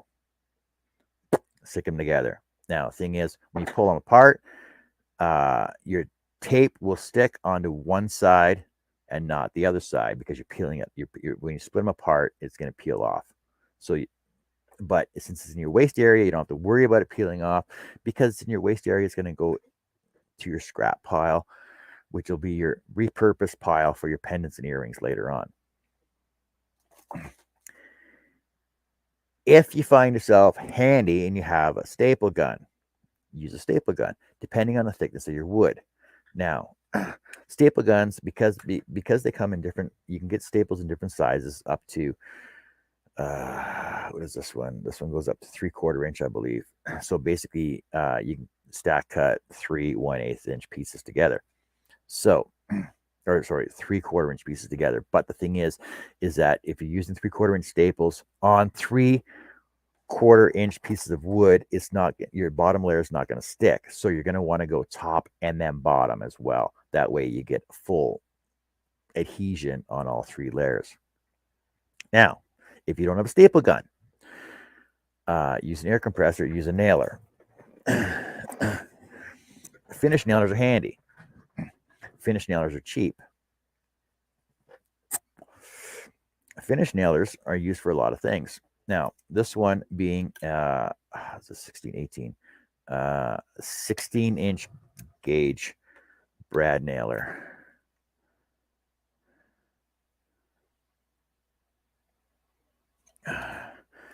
This one will accept up to, my eyesight's, I'm getting so old, my eyesight's going up on me. 1 1/4 inch. Sorry, 18 gauge. It's best to get the hot glue out of your hair pretty quick to avoid something about Mary. Look, exactly, Mike. There's a comedian in every crowd. This brad nailer will accept up to 1 1/2 inch brad nails. Where'd my ruler go?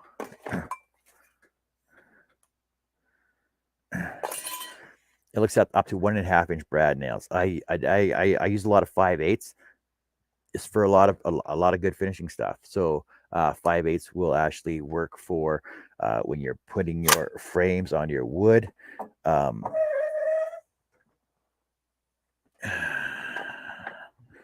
When you're putting your frames on your wood, use a little bit of glue. So when you put your frame on your wood, use a little bit of glue on the inside edge of it, but not the whole piece, because you still want your wood to expand and contract. Put a little bit of glue on the inside edge of it. That way it holds the front piece, and pin nail a couple pins into it. Now, the thing is, with the pin nail, with the 18 gauge pin nails, you can't even really see. You can see the pins because I'm showing it where it is. But when you're looking at it on the wall, you won't even notice them. You can go in after, put a little bit of putty in there, sand it off. It's also great for the 5/8 one. Is also great for when you're doing combination multi-joint pieces. When you do, I got a rabbit dado cuts in here. So do that, glue it down, put a couple pins in the bottom. That way it'll hold it together while it's drying. You don't have to worry about it. So you can use that as well. If you don't have power tools, if you're scared of power tools, 5,000 stand-up comics out of work and a bunch of them showing up here. If you don't have mega sized power tools, if you don't have an air compressor, if you don't have a staple gun, if you don't have a hot glue gun, but if you do have a drill, because you need a drill to drill your entry holes. I'll touch on that after. A drill. If you have a drill and you have some white glue and you happen to have a bunch of toothpicks, these are your standard cocktail toothpicks with the sharp ends on both of them. Everybody's seen them. You can get them at the dollar store, $1,000 store, so or Dollar Tree, Dollarama, wherever. Basically, take your stack, hold it together, drill a 1/8 hole through your entire stack. Put a little dab of glue on it. Put your toothpick through your stack. Now, once it's through the stack, you're going to end up with points top and bottom. So take your craft knife, X-Acto knife, pair of scissors, cut your end off, and it's flush to top and bottom. Let it dry. That way, your stack is not going to move. It's not going to shift on you. It's glued in place. You don't have to worry about it going anywhere. All right.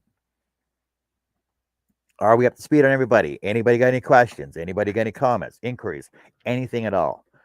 I'm here to help you.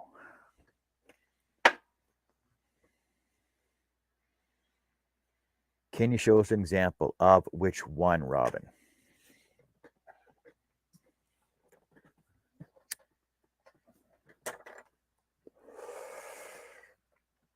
Bamboo skewers work well for things like that as well. They're a little fatter toothpicks and they're as cheap as heck. Exactly. So exactly. Thing is, like you use whatever you have at your disposal. So whatever you have at your disposal that you feel comfortable using. Like I said, not everything's going to work for everybody. Try different things. Stack cutting toothpick. Okay.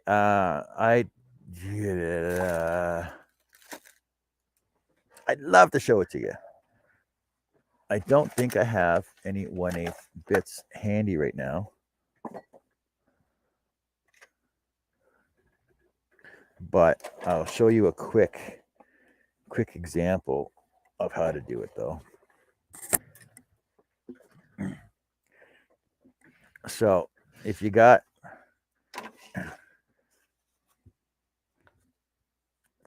this game of stack cut, okay? I got two pieces of wood here. I'm not using my apples. I got 2 pieces of wood here, okay? That's gonna be my stack cut because I want to do 2 of one thing. So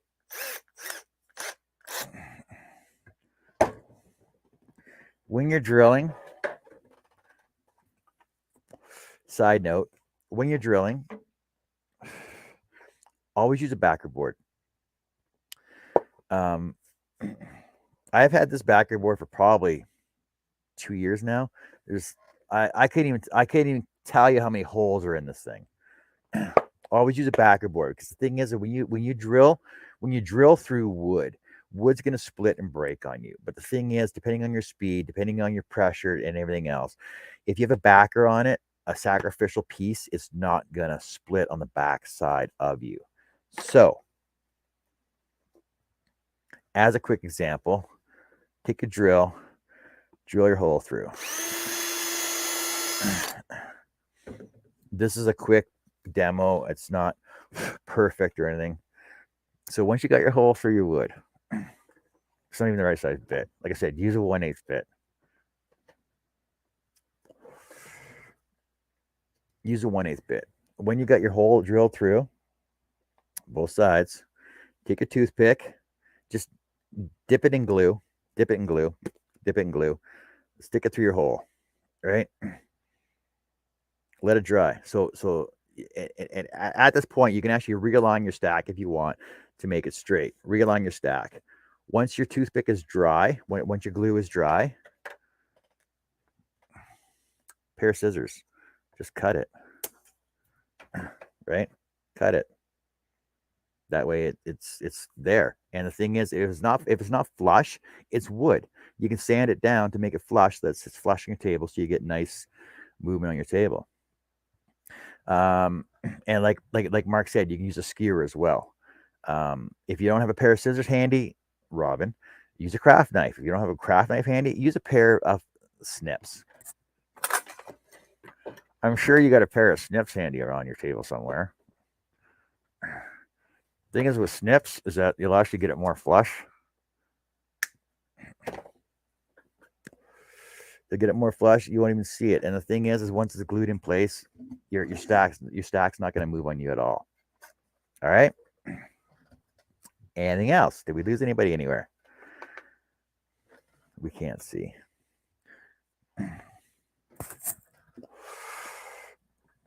There's my stat. There's my. You can see my hole, and my toothpick is still in there. Actually, see my toothpick is right there. My toothpick is still in there, flat. Okay. Multiple ways to apply your patterns. Multiple ways to attach your stack. Now, if you're using longer nails like Charles does, if you're using longer nails to do your stack together, try and get some shorter nails. If you want, you can actually use finishing nails. Go to the store. Go to the store, buy a pack of finishing nails. Bum, bum, bum.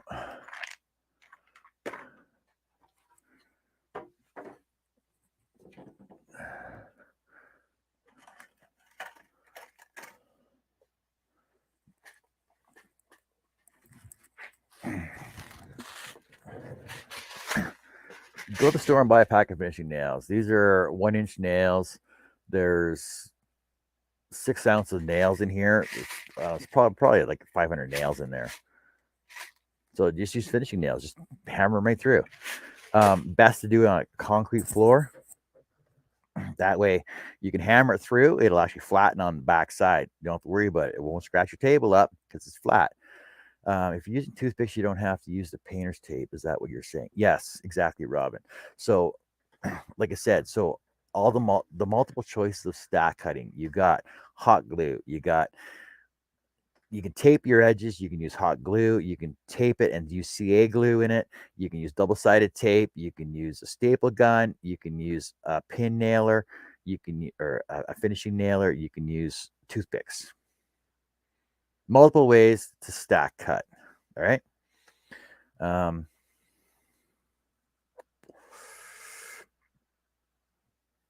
Yeah, Brian, exactly. It's like going back in time when they used to use wooden dowels. I still use wooden dowels. I use wooden dowels for some of my stuff. Just to give extra support. I made a couple of boxes. So I make boxes of miter corners. I like miter corners. Miter corners look nice. Thing is that you can put dowels in there. You can put splines. Like you run it back to the table saw on a 45, opposite 45, so you can get a spline in there.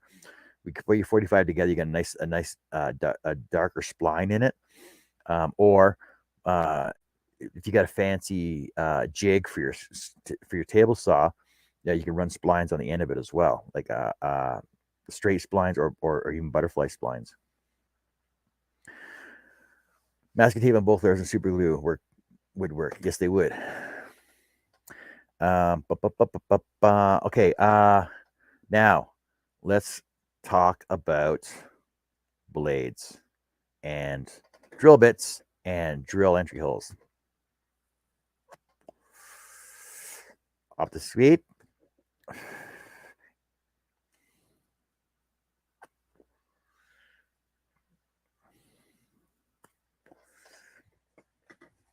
Now, when you have your pattern on, your wood is prepped. I got my my press and seal on here. See, I'll show you. My press and seal is on here under my pattern, right? and I can press it back on and seal it back on place. Once you got your pattern on, you want to drill your entry holes. Now, your entry holes are going to depend on the size of blade you're using. Depending on whether you're using pin blades or pinless blades, most of them should be pinless now. If you're still using pin blades, try and get an adapter for them.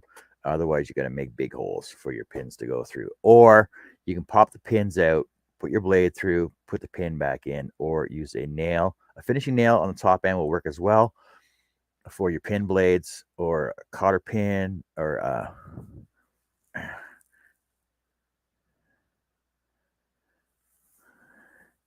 Mike says it's a pretty flexible technique, Mark. I learned it from luthier channels years ago. Yeah, for CA glue and tape, it actually works pretty good too. So your drill entry holes. So always drill on a back or a sacrificial piece, a piece of scrap wood that you're not going to use anyway. But actually, depending on what you're doing, you might actually get some cool designs out of your drill bit pieces. So your pattern's on, your pattern's adhere to your product, and drill your entry holes. Now, the thing is that I use, for your blade size that I use 01 blades, and I use drill bits. My drill bits are not handy or available right now. I know they are. I thought I had my other phone in here. My drill bits are 3/64. 3/64 drill bits. You always want a sharp bit. The sharper your bit, the cleaner your hole is going to be. That way you don't end up with a lot of tear out. You don't end up with a lot of breakage on your wood as you're drilling through. Always try and have firm pressure on your 01. My blades are 01 blades.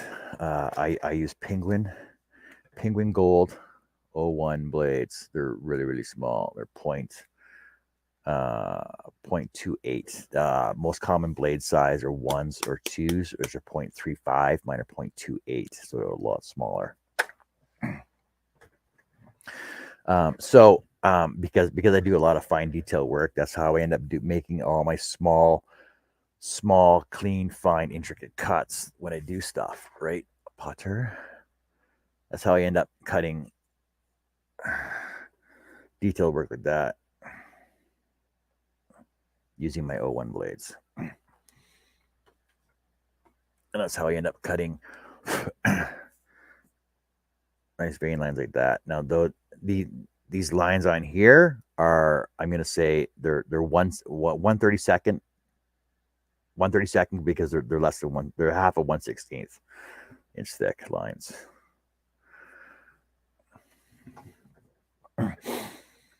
Even pressure. Yeah, they're called Penguin Gold. This is the brand I use. Now I get these through advancedmachinery.com, not sponsored. They're listed as they're listed under the Olsen blade, but it's actually a Nequa blade that they send you. It's the way their system works on their website, is that they're listed under the Olsen spiral blades, but they're actually Nequa blades. Now, we can get into blade brands and everything else.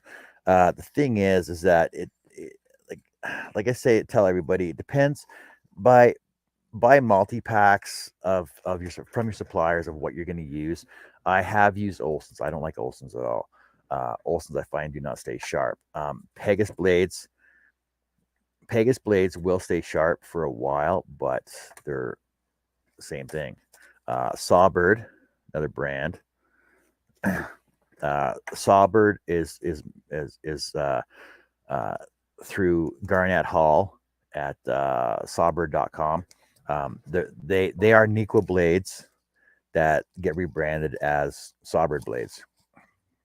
A lot of the beer companies will do that. Flying Dutchman does that as well. It's the same blade. Jeweler Supplies would have them. Sorry, my eyes and ears are not good.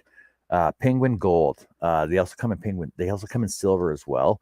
I prefer the gold. The gold ones work best for me, I find. And the thing is that they don't dull on me. And people have watched me scroll saw, and I can do probably, well, they've never actually seen me do 3 projects in a row with them, but one blade will usually last me for at least one full pattern design that I do, depending on the thickness of your wood and everything else. These blades seem to last longer than any other blade I've seen anybody else use out there. Shay has a tendency to not let her blades go dull,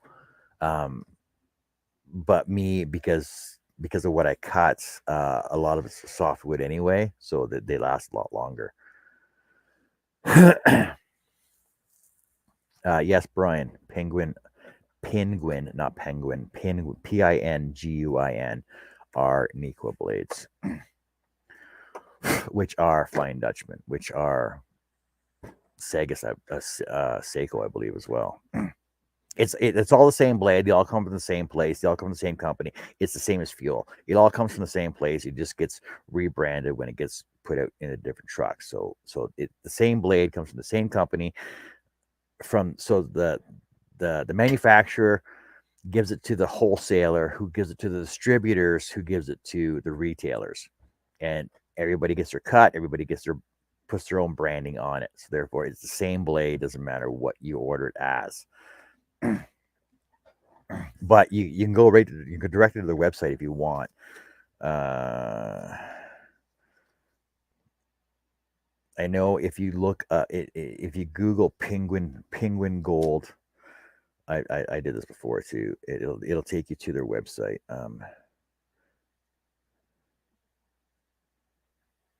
Penguin Gold spiral blade.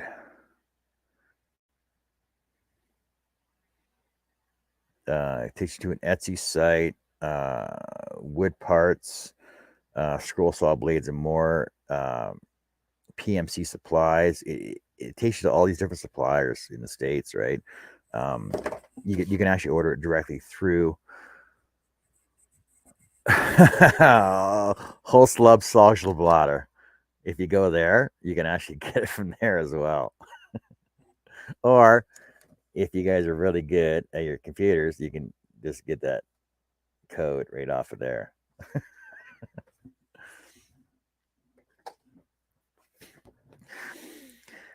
Brian said, I know from the product photos shown on Bearwood's website, it has a listing for Nequa blades, but shown packaging as Penguin blades. Yeah, it's the same blade.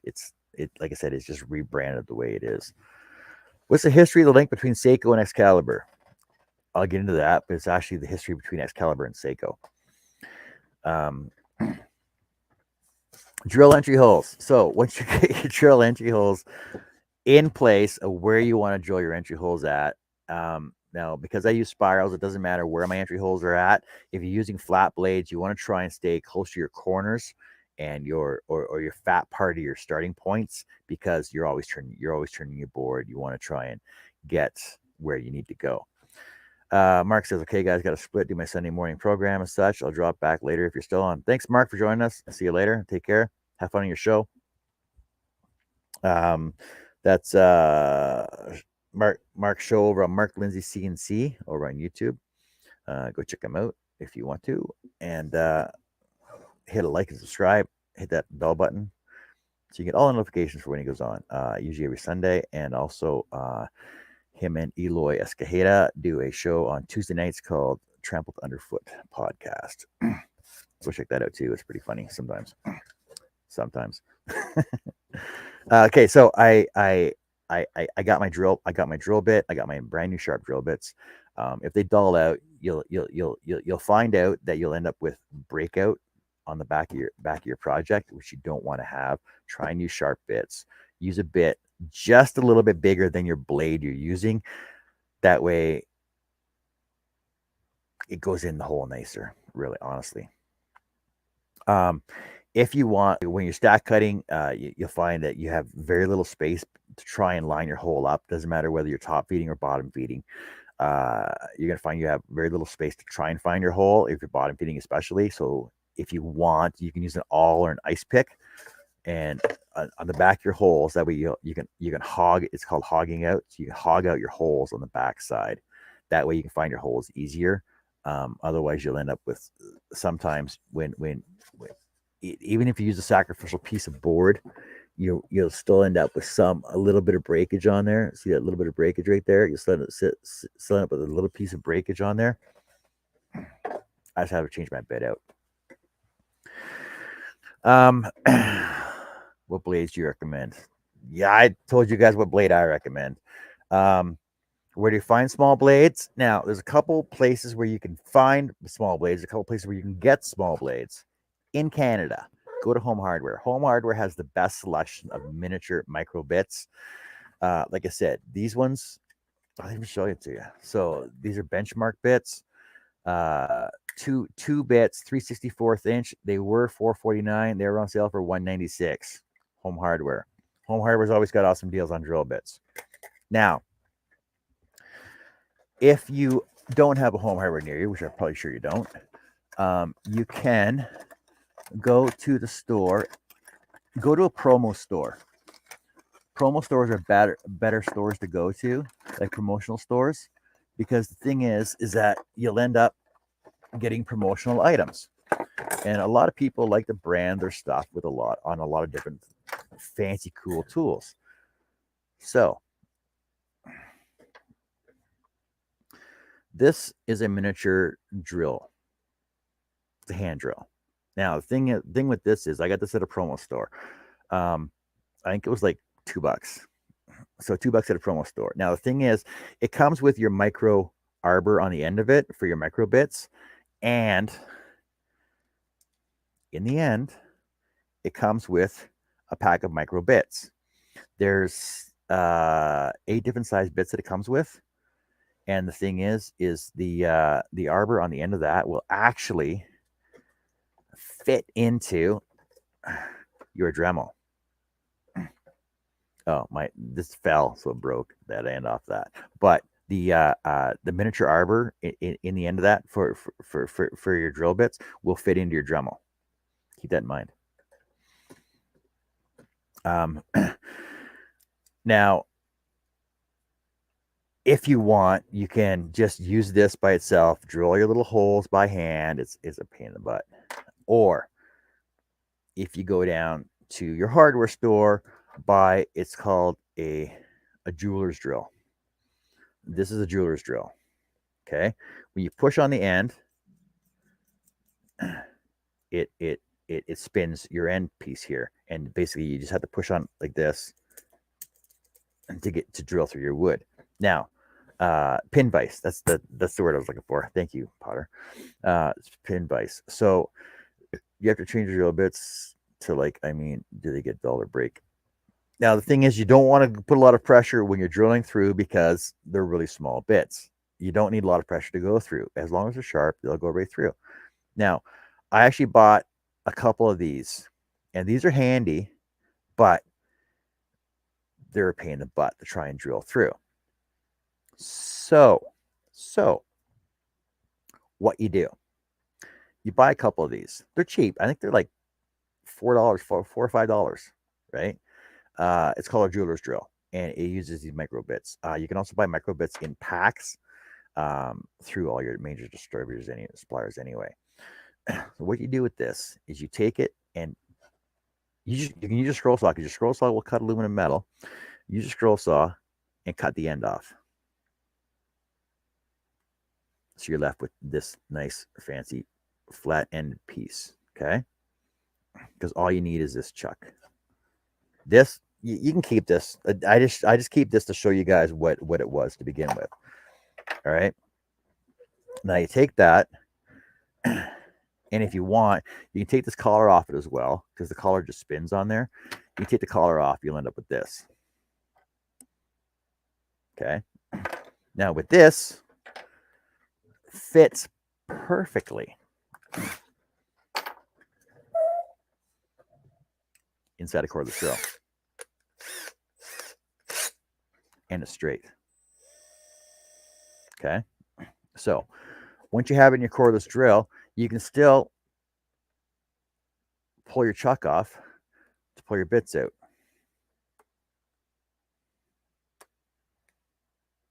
.1/64 drill bit. Right? There's the collet in there. It's still clamped in place.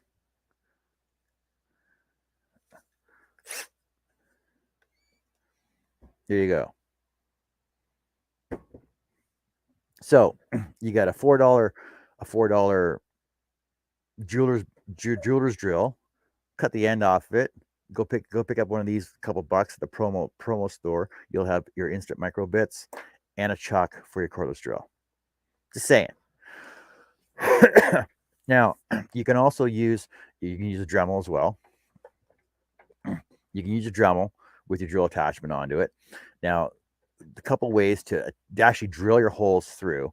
You always want to try and be as straight as possible. So, I'm not saying I'm the best driller person in the world, because I have drilled on angles. But the thing is that when you're drilling through 1/4-inch stock, being straight, you want to be as straight as possible. But the thing is, I've been drilling for so long straight that I know how to drill a straight hole. Same. Now, if you get a Dremel, you can get the Dremel plunge attachment for it, and that way you can have your drill. Saying.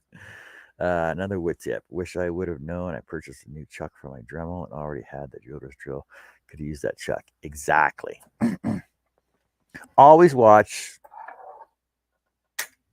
Try and watch John's show. John has so much information in his head. He just wants to give it to everybody out there so that they're just as knowledgeable and they can share the knowledge to everybody else as well.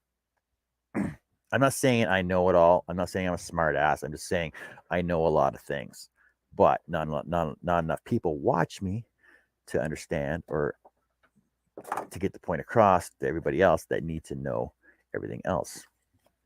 There are a lot of scroller groups on Facebook. I'm moderator for 6 of them. 6 out of the probably 30 scroll saw groups that are out there. And the thing is I answer as many questions as I can, and I try and promote my page.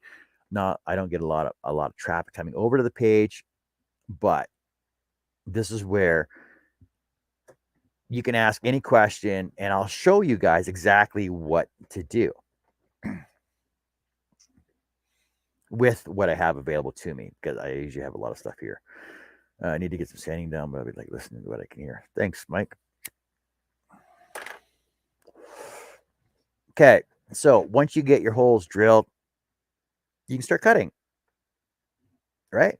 You can start cutting then. Okay, so once you start cutting, your blade choice of blade.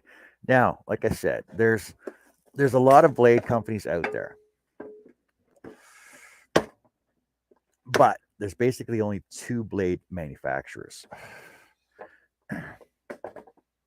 I don't know. I'm not going to say who they are. I can't remember the top of my head, but the best way to buy blades is buy a variety of blades. Buy a variety of different sizes. Buy a variety of different blades themselves, because you got regular spiles, you got reverse spiles, you got geometry, blah blah blah, all the flat blades, you got puzzle blades, you got every different size available to you from an 01. Now, blade sizes, you get the 01, 1, 10, 02, 2, 20. The thing is, the numbers indicate size and thickness. Okay. So an 01 is thinner than a 1, and a 1 is thinner than a 10. Now, the thing is, it sort of messes a lot of people up. But if you just stay with the standard numbers, 1, 2, 3, 1, 2, 3, those are the size blades I use. I do not use anything larger than number 3, and I'll use a number 3 only when I'm cutting 2x stock, inch and a half thick material, just for rough cutting, and then I'll switch back over to a number 1 for my fine cut around it. Because the thing is the advantage to a spiral blade over a flat blade is you can sand with your blade. Now, the advantage of sanding with a spiral blade is you can rough cut to the line or around to the line. So that way, I'll show you, for example. I'll show you on this piece, for example. So if my pattern,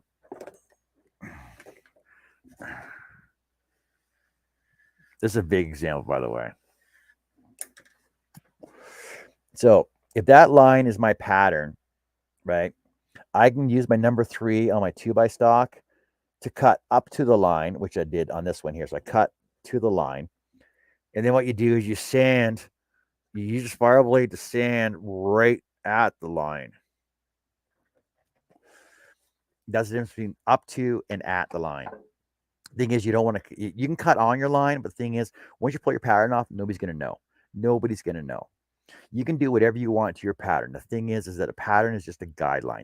The lines are there to help you try and keep everything in line so that it still looks like your finished piece looks like what you wanted it to look like on the paper. All right. Now, you don't have to go overboard. Thing is, you don't have to go overboard with buying blades. Thing is, it's cheaper to buy blades in grosses, but so you get 12 dozen. There's 12 dozen blades in a gross, so you get 144 blades for around $35. Now, the thing is that it sounds like a lot of money for a lot of blades, but I've had blades in here for 8 years. My most common blade I use is my 01. My 01s and my 1s. Now, the thing is I buy them by the gross. This is my second pack. You see here. See, I got 2 gross and a dozen left. I bought these back in November. But I got a dozen left in there, but I still have a dozen left in here as well in my blade holder. Okay. Now, I got a variety of blades in here. I got a variety of sizes in here. Now, if you want, you can figure out blade sizes. But the thing is, like I said, buy a variety pack, find out what's going to work best for you, find out what's going to work for the different woods you're using. A lot of people will stick with certain woods, whether they be hardwoods, softwoods, cedar, pine, whatever, and thicknesses, because you're going to want to buy stuff in bulk because it's cheaper in bulk. You get more of them for a cheaper price. Now, one gross of blades is usually about $35. You can shop around on eBay and Amazon and everything else. Go to the different suppliers or retailers that you have. But a gross is about $35, and a single pack of blades. A single pack of blades is about $4 for 12. So it's cheaper if you get 12. It's cheaper if you get 12 dozen rather than just 12. All right. Now, these Eberl Tornadoes are available at Lee Valley, mostly Valleys and Lee Valley and Woodcraft. You can get those Eberl blades are available there. Most other places will sell Olson's. Olson, wait, give me a second here. Olson or Pegasus blades. Pegasus blades are available at, okay, so in Canada, I'm going to refer to Canada here. So in Canada, Pegasus blades are available at Canadian Tire, Home Hardware. Pegasus blades are available at Home Hardware. Olson's are available at KMS and Canadian Tire. American Vermont blades, stay away from American Vermont blades. American Vermont blades are available at Canadian Tire, but they're pretty cheap blades. They're probably the cheapest blade out there. Your blade, like I said, your blade sizing, 0.28, 0.35, 0.28, 0.32, 0.35 is your blade thickness. That's basically 1, 2, and 3. If you go 01, O's or 1 O's or whatever else. Oh, Canadian Tire has some. Yes, Canadian Tire has American Vermonts, but try and stay away from American Vermont blades. You can try them. They might work for you, but they don't work for a lot of people, and they're cheap blades. They'll break all the time. Honestly, Robin, try and stay away from them. They're basically like little DIYers that are just getting into it. And the thing is, a lot of people will get away from scroll sawing because their blades keep breaking because they buy the cheap blades. Like you get what you pay for, right? You get what you pay for. So try and stay away from American Vermont blades. Now, the thing is, with your scroll saw, try there's an awl or an ice pick for hogging out the back of your holes. All right. I bought some blades on Amazon, 12 blades for $99, but they don't say what thickness they are or anything. They should say, otherwise you wouldn't have bought them. Blade holders. Always have a variety of blades available within reach for you. Now the thing is, you can buy glass blade holders that'll stick in your scroll. If you buy the new scroll saws actually, the stands on them actually have holes in the side for your blades to stick into, right? Or just you can make a little stand like this. These are test tube shooters holders that I got at the dollar store. I can't remember which dollar store they were. I think it was they see 12 of them for $1. They're color coded. I like them because they're color coded, so I can stick whatever blades I want in them. But I do stick the labels in there as well. The labels are in there, so I know what size they are. Another option you can have is, depending on what blade company you go with, the Pegasus blades come in their own. The Pegasus blades. I'm sorry, they do not come in there. But this is actually a holder for a concrete masonry bit, a Hilti bit, concrete masonry bit that comes like that, and I just put the Pegasus logo on there, the Pegasus package on there, and I actually have this inside of a toothpaste travel case. Now there's a hole in the bottom of it, so I basically just cut a little circle, put my circle in the bottom of it to stop the blades from dropping through. And then what I did with those is I stuck them. I just drilled some holes in a piece of plywood and stuck them into there like that. So they're within reach. These are within reach. These are usually sitting over there, though. They're within reach of your table saw or your scroll saw, so that way, they're handy for quick changes or whatever you have. It's always nice to organize your bit. Listen to me. It's nice to organize your stuff so that it's all available for you when you need it. So don't say what I do, just do what I say. That's where that comes in handy, right? Now, for your scroll saws, your scroll saws come in various brands and sizes and everything else. Now, the thing is, and people have learned this the hard way, people have learned this the easy way, you get what you pay for, right? Now, the thing is that I've shown this to a lot of people. I've shown this on a lot of my shows, that people ask, well, how's your table set up? And I show them exactly how my table is set up. Because the thing is, and I don't know why more people don't do this. This is the best setup I've ever seen, and the best setup you will ever probably want to do yourself. I'm just saying, that's just the way I am. Now, when I got my scroll saw, I bought the stand with it. Okay. So the stand is mounted to the scroll saw is mounted to the stand, and then I picked up this corner desk at Goodwill for $60, and then I cut my table out of the top of it. I undid my table, figured out where I wanted it at, cut it out, and put it into it. So that way, I still have some adjusting to do on here. Like I'm always adjusting this anyway, though. But the thing is that so that way, when my desktop is clear, I actually have 60 inches of cutting space, left side and right side, so I can do 128 inches across, right? And then I can go, and because I got a 21-inch throat blade, a 21-inch throat on my scroll saw, I can technically do 42 inches front to back in one full piece. All right, with spiral blades. Now, your scroll saws will come in average 3 different sizes: 16, 21, and 30 inch.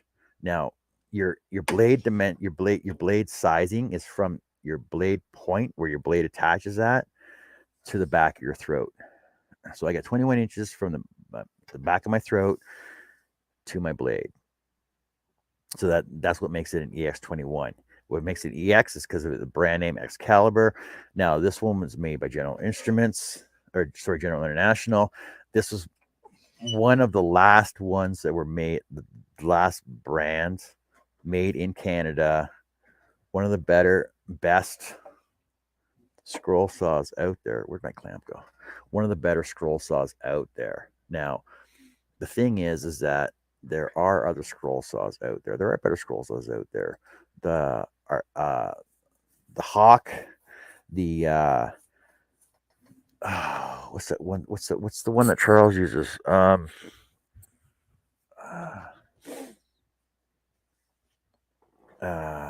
Hawk and the one that Charles uses. Oh my.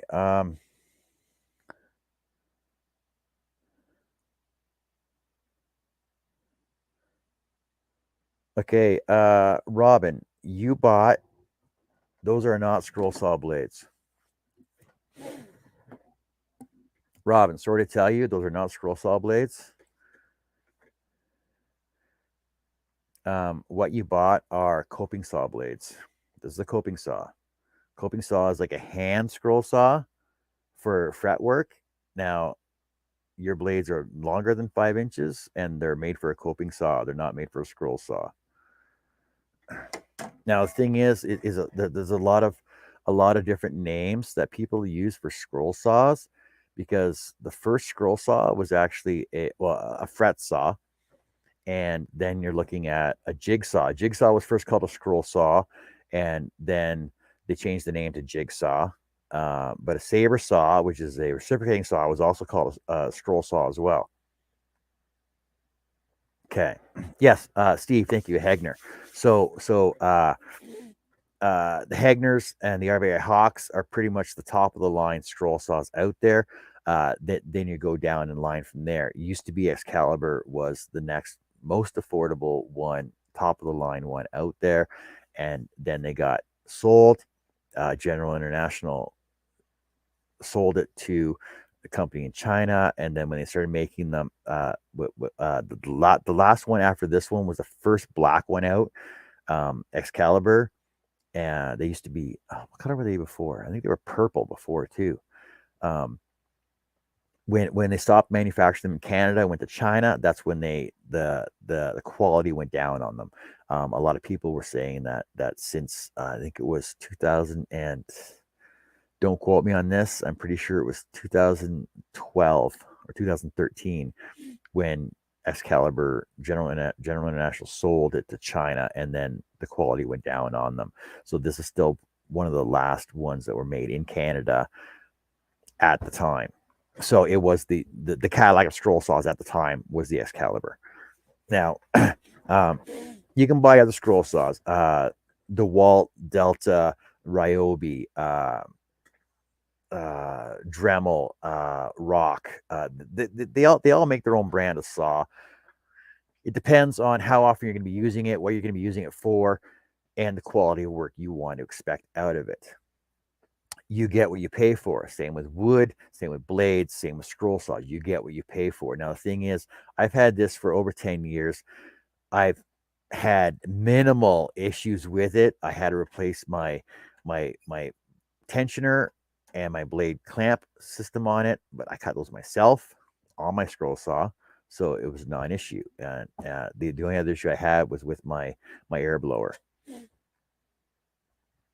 Now lately, the Chinese company that we're making the Excaliburs sold it again, and it's actually made in Canada again under Excelsior brand. King Canada makes them now. So you can actually buy the new Excaliburs, which are the Excelsior brand, made in Canada again, and you can get those at Windsor Plywood. Just saying, not sponsored. Just saying. So you can buy the Excelsior new Excelsior scroll saws are the old Excaliburs. Now, when Excalibur come out, because everybody likes to copy people that are good and people that are attaining good products, people want to copy them. Now, I'm not saying anybody copied exactly plan for plan, but the Seiko saw is modeled exactly after the Excalibur saw. I'll leave it at that. I don't want to get into discussions. I'm not going to point fingers. I'm just saying the Seiko saw is modeled after the Excalibur saw. So going with that, top brands scroll saws, you're looking at Seiko, you're looking at Pegasus, you're looking at the new Excelsior, which are all modeled almost exactly after the Excalibur saw. You get what you pay for. And the one advantage to the newer saws is the bladeless clamps, the pinless clamp assembly through Pegasus, which are available for almost every saw out there. Does the arm stop holding up on the Excalibur? No, it does not. Once you lift it up, it stays in place. See, it stays in place. The arm stays in place. There's no little man holding it up like on the older DeWalt saws, because over on Steve Good's site, he has a little man, a little lift arm holder man on there. Carbotech's another brand as well. Yeah, because you're in Australia, that's why. Okay, but so the one advantage of this saw is very little maintenance. I've never had to pull the back apart. I've never had to do the bushings on it. I did actually one time. My arm got locked up in place, but Charles actually was with me, and there's actually a bolt on the side here that you just have to loosen up and adjust, and then adjust your back tension knob, and it actually allowed it to go up and down again. It was a pretty quick, simple fix. We did it on my show. It took about 10 minutes. Also, with the scroll saw, you're going to want try and get a dust collection system for it.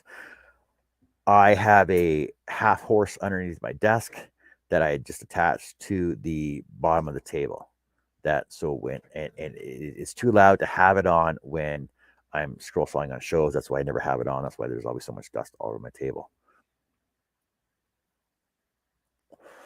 But you can get fancy ones with all digital readouts and everything else. But also the advantage to the Excalibur saw, I'm not forcing it, I'm just saying advantages to it, is that the table stays flat, your arm tilts both directions 45 degrees, both directions instead of one direction only. And also since the arm rotates, the bottom assembly rotates as well, so you still keep your straight line on your blade. Doesn't matter what angle it's on, and it goes up to 45 degrees both bottom and top. No, I've not had to fix the bottom clamp holder. All I had to do was adjust my set screw on the one side in more. Well, I'm pretty sure that the Deltas and the other ones, don't quote me on this, I'm just saying I'm pretty sure that they do, that the tables will tilt, your arm stays straight, and that's actually harder to deal with because with my table being with my scroll saw table being inset into my desk, I don't have to change the flat surface, I don't have to change the angles or anything, and also my wood won't get caught on the edge of the table because I don't stand up, I sit down when I'm scrolling.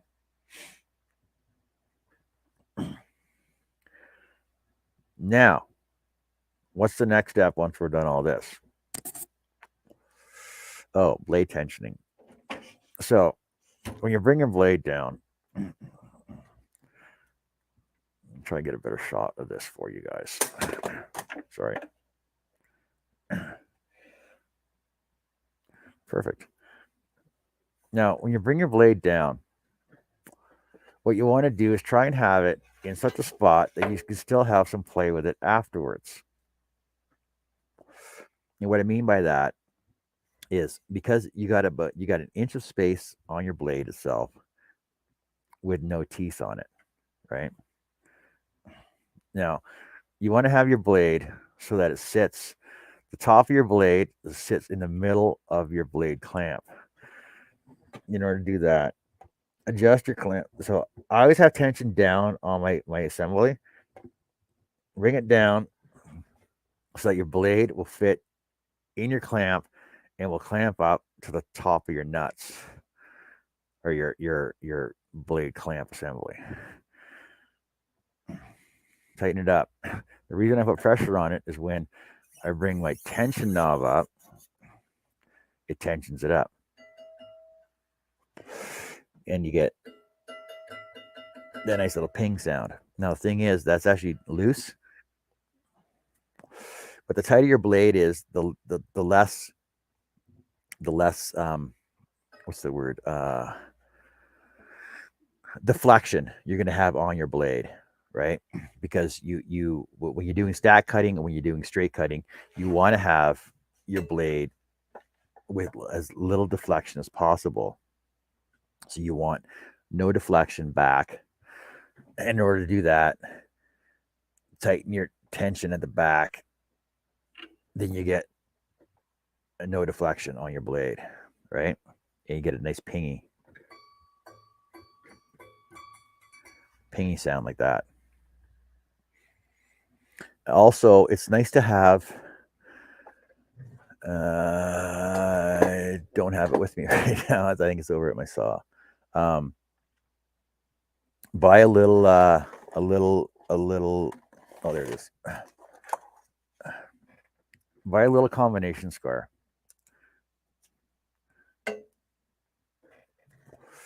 The advantage of combination squares, you can use it for a lot of things. You can use it for squaring up your material, 45s. It comes with a little marker gauge on the back side of it, which just screws in the end so you'd never lose it. It's used for marking your wood, right? It's just great for marking all your wood. Now, the thing is, it comes with a ruler as well. It's an imperial and metric. Thing is, you slide it off and it's square. What you want to do is have your blade square to the table. There's a lot of different ways to try and square your blade to your table, but this is probably one of the easiest ways to do it, and it's actually pretty simple. So get a nice little combination square. This is only a little 6-inch combination square. It works awesome. And you want front to back and side to side as well. Once your blade's square, then you start cutting. When you're cutting your portraits or whatever, start with the eyes and do the roof. No. Eyes are the most important part of the portraits. Try and do the eyes first. If you screw up on the eyes, you can start over. It's not a big deal, but you don't want to finish with the eyes, because then you got to do your whole portrait all over again. When you're doing patterns, it's not this is the way you have to do it. Thanks for hanging out with us, Jason. Appreciate it. When you're doing patterns, try and work from the center out. So when I do my patterns, I try and do my center cuts first, or I'll do my small veining cuts first. Small veining cuts, because they're more fragile in the end, you're going to want them out of the way. But try and leave your bigger pieces attached to it still, so you can cut those off at the end. Doing veining and small intricate pieces in the end is worse, because you have more chance of it breaking than anything else. So once you start in the center, like when I do something like this, I'll do my small veining cuts first, because they're basically straight cuts anyway. Then I'll work from the center out in a centrical, going around it basically. So I'll work from the center outwards. And the advantage of spiral blade, any direction, right? So once you're done that, once your cutting is done, then let me just put this back up here. I'll switch my camera back over again, and I'll show you guys some more stuff. Any questions about the scroll saw? Any questions about my table setup? Any questions about anything else?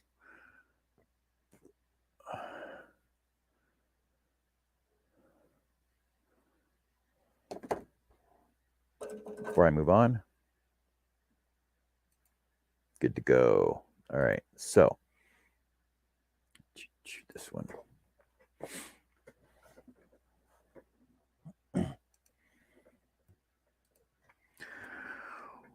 Once your pattern is cut out,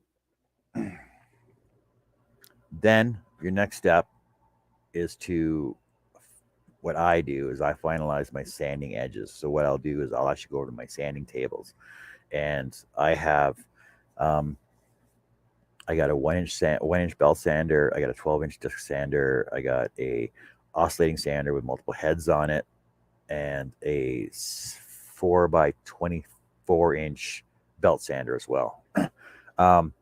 You don't need all that. Basically, in order, the advantage of the spiral blade is because you can sand with the spiral blade. You can sand all your inside cuts. You just have to deal with the fuzzies in the back after, right? So you can sand those with spiral blade. If you don't have it, if you don't use spiral blades, if you don't like doing that, you can always buy a set of needle files. They come in different shapes and sizes, and they're awesome for getting in those small little spots. You can use an emery board to do your nails with. Emery boards. You can actually use an emery board on your scroll saw.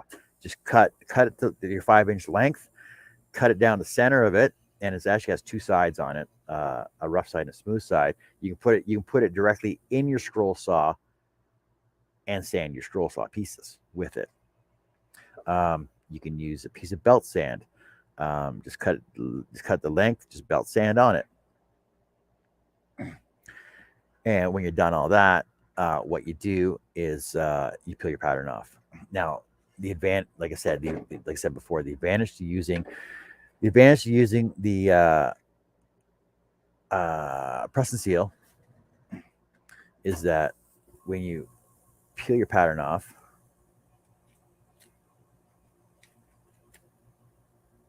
it'll come off in one piece, and you have your finished wood. Because the thing is, this is the whole point about prepping your wood beforehand, so that way your front is finished and complete. You don't have to worry about sanding it after. The back, you just have to deal with a little bit of fuzzies on the back side, right? So a couple ways to do that. I just lay a piece of sandpaper down, or you can spray glue a piece of sandpaper to a board, and that way you got a hard flat surface to go on, and just take your pieces and just sand them in circles. Sanding in circles is actually easier, because that way you're not dealing with if you're dealing with small fine pieces, you don't have to worry about breaking, and you got a lot more places to hold on to it with. I've done that before. Or take another piece of sandpaper. So use your bottom piece of sandpaper to hold your piece with, and use another top piece on top of it, and just go in circles, because your bottom piece will stay where it is. Bigger pieces, more intricate pieces, like this deer, for example. When I was getting the fuzzies off of this one, what I did was, there's a couple other options. One, you can burn it. Just take a torch, take a propane torch, turn it on, just go lightly over the back of your piece, and it'll burn all the little fuzzies off. Is it true that Brian Moran says, is it true that I should purchase single cut needle files to avoid clogging? Some needle files are double cut in 2 different directions. Do you know what I mean? I do know exactly what you mean. The thing is you're not going to, you shouldn't be doing a lot of sanding with your needle files anyway, because like I said, if you're using spiral blades, now these ones are double cut. And if I show you the right angle here, you can see how it's clogged up. It's clogged up there, right? But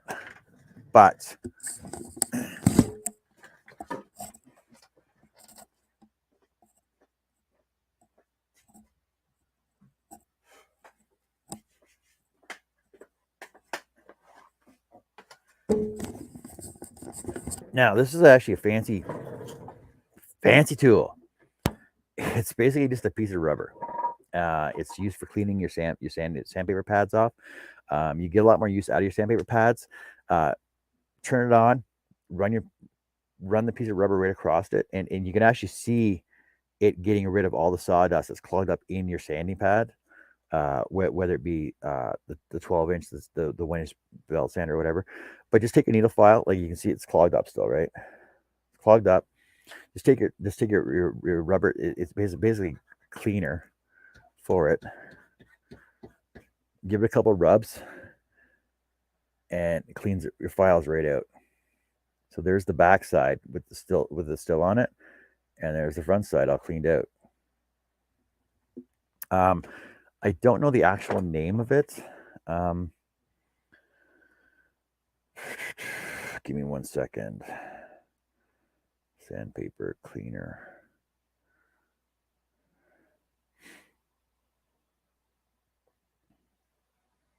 It's actually called a crepe block. $15 at Lee Valley. Amazon, abrasive belt cleaner, $20 Amazon.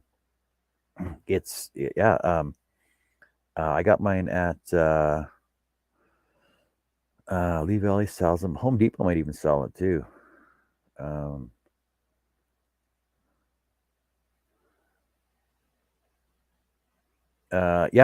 So King Industrial Abrasive Cleaner. Home Depot sells them. No, a pencil eraser will not work. It's not the same type of rubber. This is it's actually rubber. Like it's rubber. Like I don't know. It's like rubber, like from a rubber tree. So a pencil eraser will not work. It'll actually leave it's not the same type of rubber to clean it off with. This is actually used. It's actually branded as a sandpaper cleaner. So it actually cleans all the grooves out of your sandpaper. Like I just showed you, it works perfect. So there's the back side all cleaned up, and there's the front side, right? So with still stuff in it. Now I'll show you. Watch.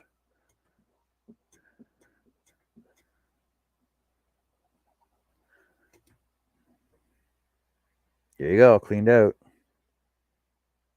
And like I said, this is a double cut. Like you can see it right there. It's a double cut file. Cleaned it right off. 2 seconds. Done. All right. So there you go. That'll work. I use it on my disc sander, my belt sander all the time, because rather than paying $20 for a new 12-inch sander pad, it just run this right across it, and you can actually watch it clean it, like you know where you missed at. As long as you don't have too much sap or gum up on it, cleans off perfectly. Second option you can use, instead of a flat sanding piece of sandpaper. Not sponsored. I'm just going to tell you what I use. I got these at Rona. I'm pretty sure you can buy them anywhere though. Gator brand sandpaper. I have 180, 120, 220, and 400. So they're really good. They last forever too. And the thing, you can use this on them as well, just to clean them off. So the rubber pad works for cleaning them off as well. You can just take an air hose will clean them off too. Yeah, sand the back of your work off. It like I said, you can burn it off. You can use a Dremel to clean it off. Sanding pad. Stay away from Dollarama sandpaper. Dollarama sandpaper is oxide sandpaper, and it's cheap. You get what you pay for, Robin. I'm just telling you. Now, what I do for my bigger pieces, when I'm cleaning them off, I don't want to break them, because a lot of work went into it, right? Shelf adhesive pad. It's a non-stick pad that you put in your shelves so stuff doesn't move around. You can buy it at RV store. Dollar store sells it as well. What I do is, over on my assembly table, I'll lay this out and I'll actually double it up. So rather than a single layer, you can do it with a single layer too, but a double layer works better, because the thing is that a double layer, when you put your work on it, it actually pushes into it, and your pieces will not break off. I'm not saying they won't break off. I'm saying mine don't break off from that. And you can use a hand palm sander. I use the square pads. I use my random oscillating sander. Now the thing is because this brand I got, this is a Pro Point that I got at Princess Auto. It's actually the top pad on the paddle pad on the top of it is actually pretty awesome, because the thing is that it's self-adjusting for the amount of pressure put onto it. So it's not like, oh, it's full speed on, it's full speed off, full speed on, full speed off. It's not that. You can actually adjust the speed you want on it by adjusting the amount of pressure you put on your hand on the top paddle pad. That way, being on the shelf liner, protected down, will not move on you. Also, it gives it a place for when you put your random orbital sander on top of it. It actually pushes down on it. It will not break the pieces off because the pieces will actually bend underneath of it. Rather than being on a hard flat surface, they won't bend, and that's when it'll catch it and it'll break off on you. So, therefore, when you're finished your sanding, I usually use my air compressor, blow it off, get all the sawdust out of it, and then you finish it. I got a finishing table over here, so and that's when you now we talked about finishing earlier. So the thing is that when you're finishing your work, the best thing to do is do a full dip on it. That way you get full coverage on everything and it absorbs into everywhere and you're not missing pieces. When Carrie first started staying my work, she would make such a huge mess. So I got her gloves and then I got her paper towel and she would dip it in and everything else. But then you're contaminating your stains that way by doing that. So, but you contaminate the other way too as well. But the thing is that if you have a dip tray, which you can get at the dollar store, like I said, cookie sheets or the bottom oven stove trays, put it in there, just pour it in, dip your pieces into it, pull them out, hang them up, let them dry. Then once they're dry, anywhere from 2 hours to 6 hours, then I'll take my air gun, my air compressor, blow them off just to make sure they're dry. Put a couple coats of lacquer on, and let them dry. Done. On the back of my work, though, what I will do is I put you can either burn your own name in or burn your name, have your name on your work somewhere. You can use a pyro pen. You can use a burner. I use my business cards actually. Right over there. Give me a second.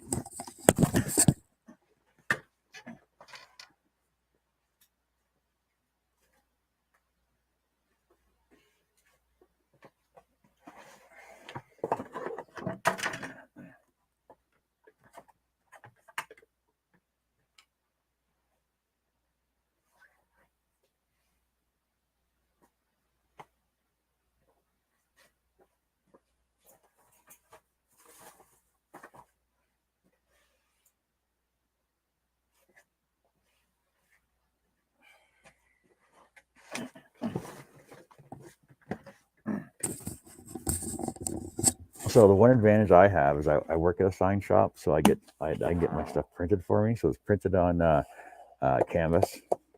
It's like what they make signs out of, awnings and stuff. So it's printed right on there. What I do is I cut these out and I'll glue them to the back of my work, sign it and date it.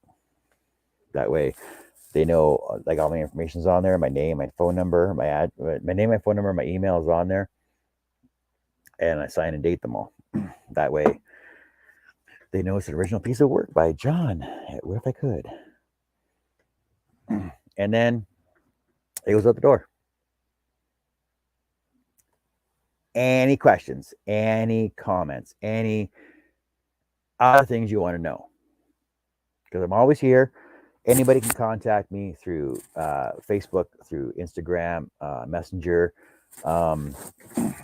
Call me. My phone number's on Facebook. You guys can call me, and talk in person. We can do video chats, whatever you have. I don't have a problem showing you guys whatever. And the thing is, in my shop, I do everything in my shop. I try and build everything from scratch, and that's it. Like I said, I can go from created wood wood creating, pallet wood to a nice finished project. You guys have seen most of my projects anyway. To finished projects and framed all in my shop.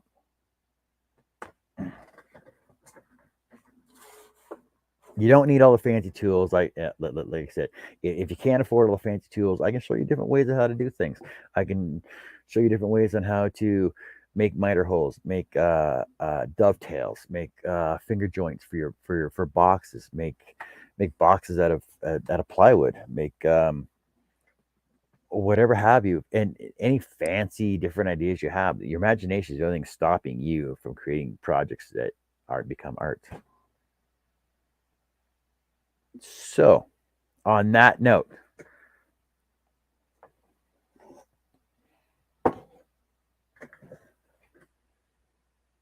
anything else?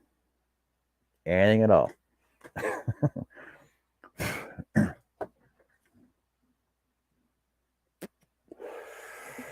And I know Robin, I'm not picking on you. You just happen to be here right now.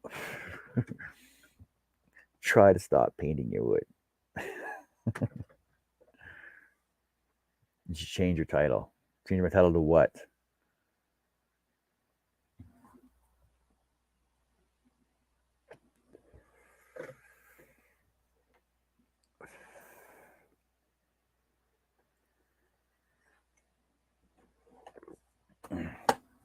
I can't change my title because here's the story. So, my father-in-law was building the tutorial instruction of scroll sawing, but there was questions and answers, and there was questions and answers in there, and it was what was the whole title of it though? But it's not just scroll saws; it's woodworking in general. It's all kinds of woodworking. Because we touched base on sanding and finishing wood and using table saws and everything else. So there you go. What if I could? I'll tell you how my title name. So what if I could? So my father-in-law was building Adirondack chairs, tete-a-tetes, rocking chairs, wishing wells, all kinds of stuff like that. You're grumpy. I'm never grumpy.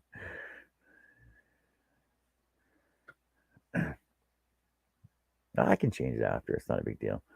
And I said, no, these are great and all, but how do you personalize them for everybody? He goes, well, what do you mean? I said, well, I bet you could sell more or charge more if you had like flowers on the plant or an eagle or whatever. He goes, well, go ahead and do it. I'm like, well, I don't know where to start. So I actually come home, did an eagle for one of his wheelbarrow planters. I had an eagle up the side of it, and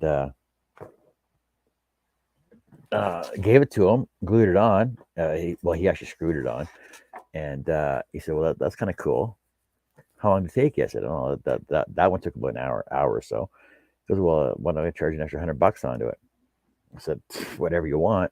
So he started getting these orders from people that want custom work and stuff. So they wanted the custom names and custom designs, and everything else. So that's how I started getting into scroll sawing. And I said, and he kept asking me, he goes, "Can you do this? Can you do this? Can you do this?" I said, "Well, I would if I could. I would if I could." There you go. There you have it. That's how it started. And basically, it started up as a hobby. It's still a hobby. I enjoy doing what I do. I enjoy giving knowledge, sharing knowledge, and getting knowledge from other people and everything else. So, like I said, any questions, comments, inquiries, don't be afraid to message me, ask me anything at all, whatever have you. All right. So, 3 hours we've been on the show. I did scroll saw once. So, like I said, message me, call me, whatever you have. If you have any questions, whatever, I'm not afraid to do a tutorial, one-on-one video tutorial. I've taught a lot of people how to do on video tutorials. We used to have online scroll sawing class, myself and Shay. So reach out to me if you guys want to know anything else. And other than that, have a good day, stay safe, and see you later.